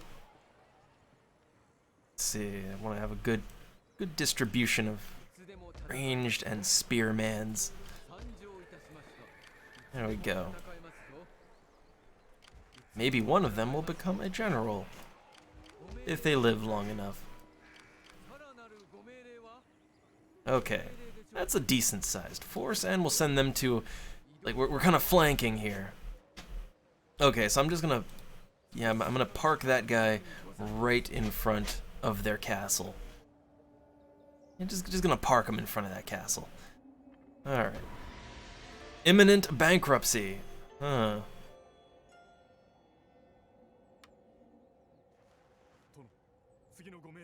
Well, I'm trying to solve that imminent bankruptcy problem by The order in which reinforcements take to the battlefield Uh-oh. can be determined by left-clicking and dragging units into the order of Uh-oh. your choice. Retreat. The unit on the far left being the first to take the Oh, field. we can't retreat again. Well, I guess these guys are gonna have to get sacrificed. So, big battle. It was a valiant defeat. It actually looks like we killed a decent amount of them. So I think if my other force comes up and flanks them, I think we can win. Also, I wonder if that's all their guys from their castle. Our clan is bankrupt because as our empire has grown, I know we're bankrupt, but I just need to get more guys killed. So yeah, like, is there anybody in their castle? Cause no, let's join the battle and like look, they're pinched. armies that Decisive are victory. to be effective could be destroyed if attacked by a superior force. So it is prudent to merge any fragments together. All right. Select one and right-click on another to walk to and merge with it. Imminent bankruptcy.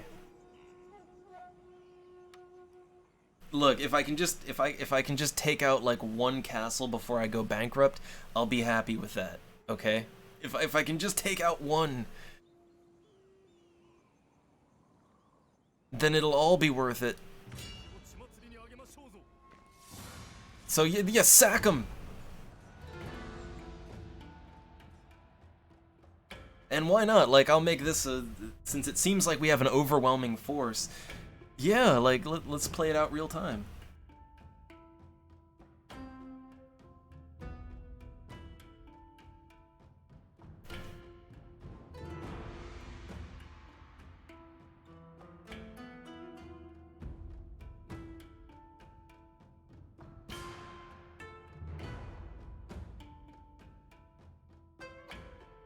Oh, that load times. The load times.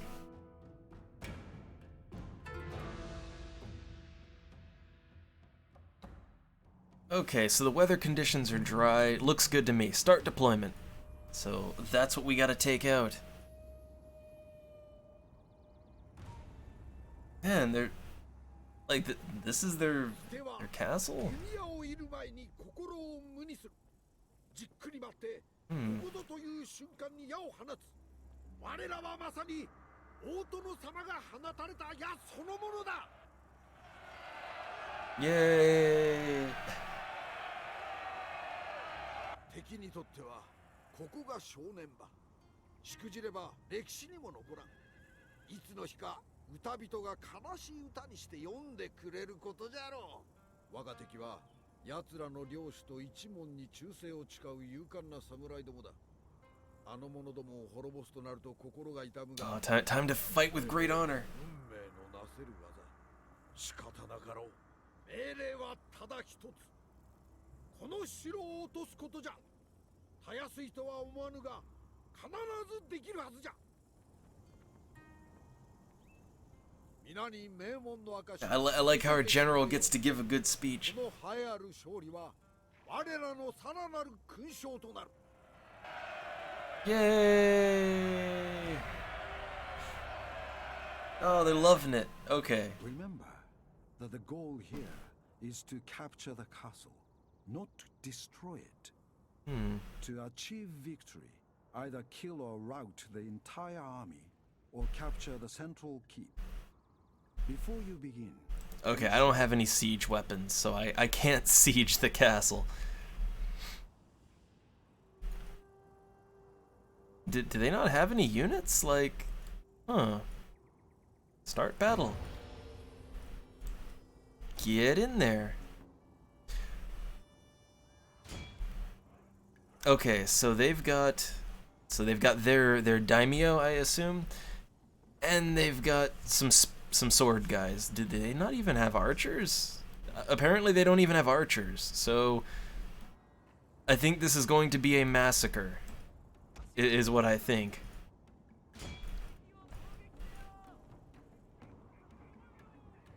Yeah, I think they actually sent all of their guys out, like, when I put that one army near their castle. I think they sent just about everyone out to fight me. And they didn't really leave anyone to defend.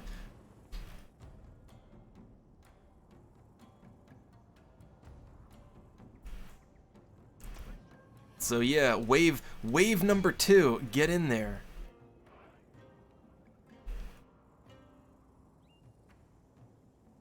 Wave number 2, get in there.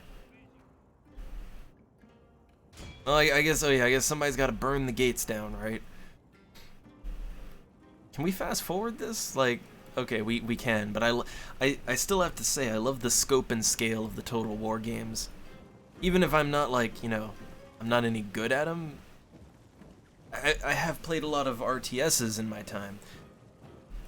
And generally, like, in most RTSs, you might have, like, you know, 100, 200 units on the field. Right? Like, you know, maybe like 200 each side. But in the Total War games, you can have, like, tens of thousands on each side, all being rendered at the same time, and they don't look like... They don't just look like polygons, right? Like, I don't know how they do it. Like, I don't know how they render all that, and my computer doesn't just explode, but it works. The game speed control. Alright, yeah, we're speeding that shit up. So it looks like we can't get in the castle because, yeah. However, we can shoot arrows over the wall.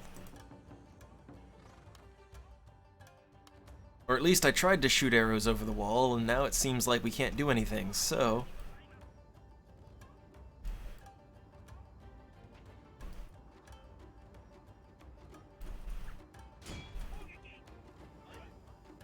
Can they fire, or like... It looks like they can't quite fire from there. Maybe if we park them over here, they'll have a chance to fire. Maybe.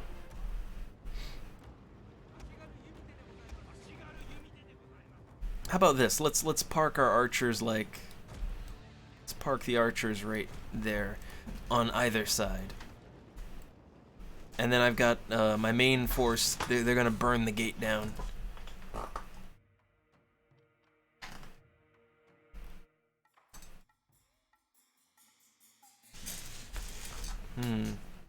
Oh look, we're getting them. We're getting them. And the castle gates are burning. Damage is 100%, so I think we can get in there now. Also, there's just a horse running away.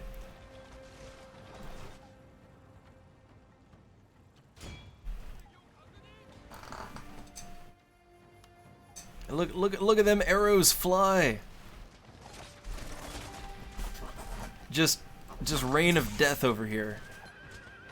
They're not really doing much about it. they're not doing much about it.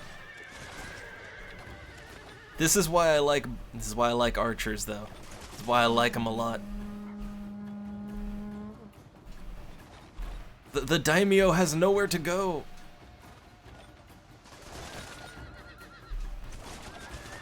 Like, I love just the rain of death coming from all sides. It's like, where do we go, sir? Like, look, hiding in the big Buddha statue won't save you. Look at that. That horse went down with like 100 arrows in it. My God. Man, that's a quite a protective cover. So this guy is the last one standing. When he dies, I think we win.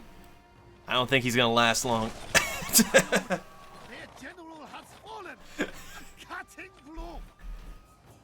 Man, would you just see like that wave of death coming over the, you know, he's just standing there waiting for it. All right, we captured. I think this means we captured the province. I think.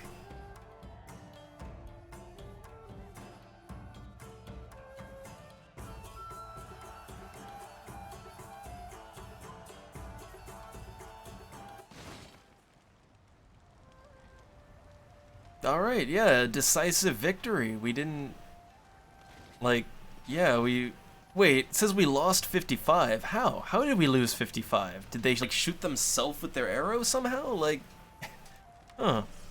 As an alternative to straightforward occupation, upon capture of a castle town, there is also an option to loot it as well.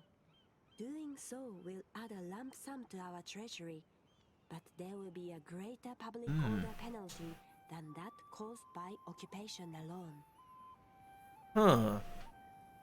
So we can either peacefully occupy it, so that'll give us 206 wealth, or we could loot it, that'll give us a ton of money, and lower public order. Or, let's see, or we could make them a vassal. Huh. They will receive your protection in return for a regular tribute and free reign over their territory. Huh. I don't, like, I think I want to either peacefully occupy or loot them and burn them to the ground. Huh. I think let's well, we didn't sack any of their stuff, right? So peacefully occupy.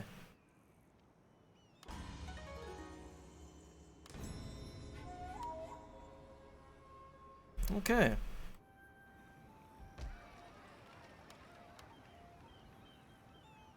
How's our finances looking? We're okay. We have 1,567 on our army upkeep, so we gotta lose some of that. Some of these guys have to get disbanded. How do I disband them?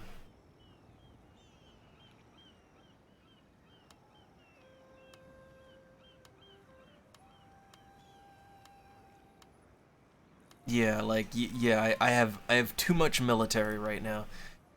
So let's trim that down, and what do we got over here? Let's trim the fat on our main.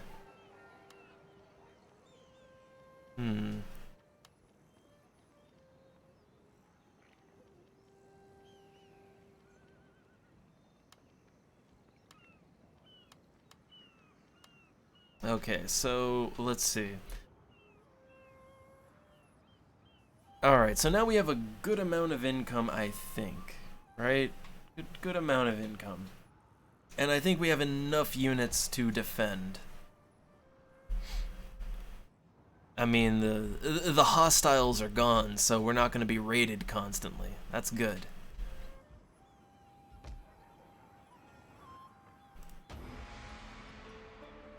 So we should be making money next turn.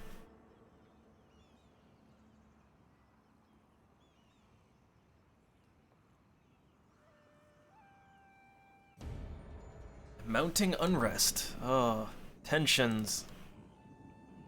There's trade.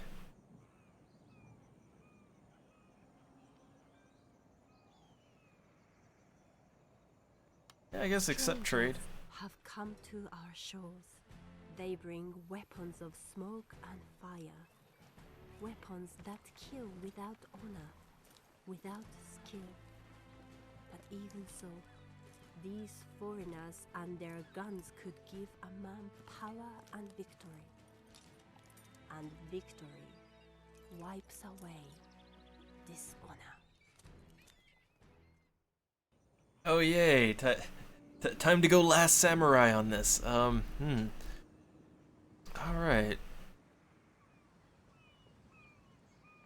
What's this over here? Like, what's this little statue thing? Oh, it marks a battle. Ah, I see. Huh. Alright, well hey look, we've conquered half the island here. So I think there's like, what, 2 clans? 1? There's 2. There's 2 clans here that we have to either do something about or make peace with.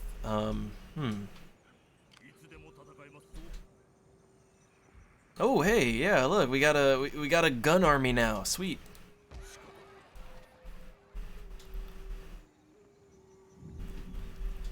Alright, well, I guess for now I'll save my game, right? I have to say this Total War is a little bit more accessible than Total War Warhammer 2. That's the only other one I've played. That one is that's a hard game. This one's also hard, but I think it's a little more manageable because you don't have all the fantasy stuff to deal with. Because that complicates things, like something that was already very complicated, that makes it even more so complicated. Yeah, I like this one. It's fun. I should play some of the other Total War games too. Like what was the first Total War? I'd kind of like to go back and see how that started, how that kicked off. For some reason I always stayed away from the Total War franchise. I think it's because I think it's the display, right? Like that you're dealing in a map, because they all seem to deal with a map rather than like in a standard RTS you're dealing with like a 3D environment, or in case of Age of Empires a 2D isometric environment, and it's all real time, and like you know what I mean, right? Whereas this, you just got a map, right? And it's turn-based. But unlike a Civilization game, which I guess technically a Civilization game is also played on a map, rather than something more to scale. Unlike a Civ game, yeah, like you don't have quite as much freedom to just build stuff in this, right? Like when you capture a province, you've got your big your big fortress city, and then you've got like a set amount of little villages, lumber mills, whatever. You don't really have that much control over like how you build. That's very different from a Civ game. And I think it was those differences that put me off to the series, but it seems fun. And I liked Warhammer. I liked the Total War Warhammer. It was just too hard. But yeah, I should get into these games a little more. They're fun. But anyhow, we spent a lot longer playing both Yume Nikki and Shogun 2. We spent a lot longer than I wanted to on both of them. So for tonight, because we got things to do tomorrow, I'm gonna conclude the stream here. We're gonna put Arcanum off until next time, and I think next stream around, how about this? Maybe the next Viewer's Choice stream. Well, how about the next one? I'll try to long haul it next time, and I'll try to get more time in on Arcanum, and just quickly go through the other games. So I'll pick Viewer's Choice games that are like quick games that can be done very very fast, and you don't have to spend a whole lot of time with them. So that way we're sure to move on to Arcanum next time. That's how I think I'll work it. Cause yeah, but both this game and Yume Nikki they proved to be a lot more interesting than I thought they would be. So yeah.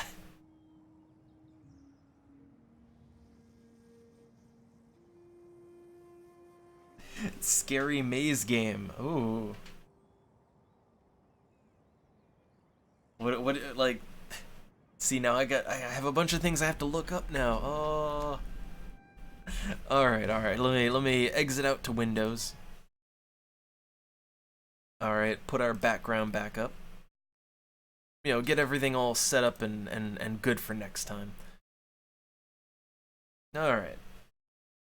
But yeah, I hope it was fun here tonight. All right, we didn't get to the main feature, which is a shame. Or well, not the main feature, but the continuing adventures of Arcanum. We didn't get around to it.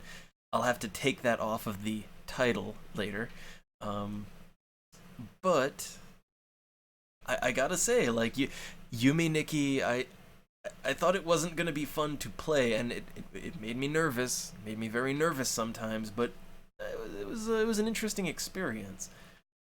and Shogun 2 just made me really want to play the Total War games more. Like I wanna play Total War Warhammer 2 now. I want to play that more. Like 'cause that's a good game, and I want to go back and play some of the other Total War games. So yeah. Oh. But anyhow, next stream, I'm gonna try to get some afternoon streams in when I can. And if I do, like, it'll probably be some FF14 stuff. I had some things to do and got a little distracted, but I'll set aside an afternoon just to properly show all the new FF14 stuff. All right, I'll set aside an evening for that. Because there's a lot of fun bosses and remixes to the musics, and oh, it's fun times. They remixed the Alexander fight with the Omega fight. Like they remixed them together. Like they just like put two boss fights in one, both in terms of the mechanics and the music. Oh. All right. Let's get out of here. All right, and I gotta check out that Sims Online emulator. Oh, that's another thing I gotta check out. Oh man, I'm so curious. I have so many questions about that. I need to look into that. And the Club Penguin emulator too. Oh, so many things brought to my attention. All right. See you next time. All right, see y'all next time.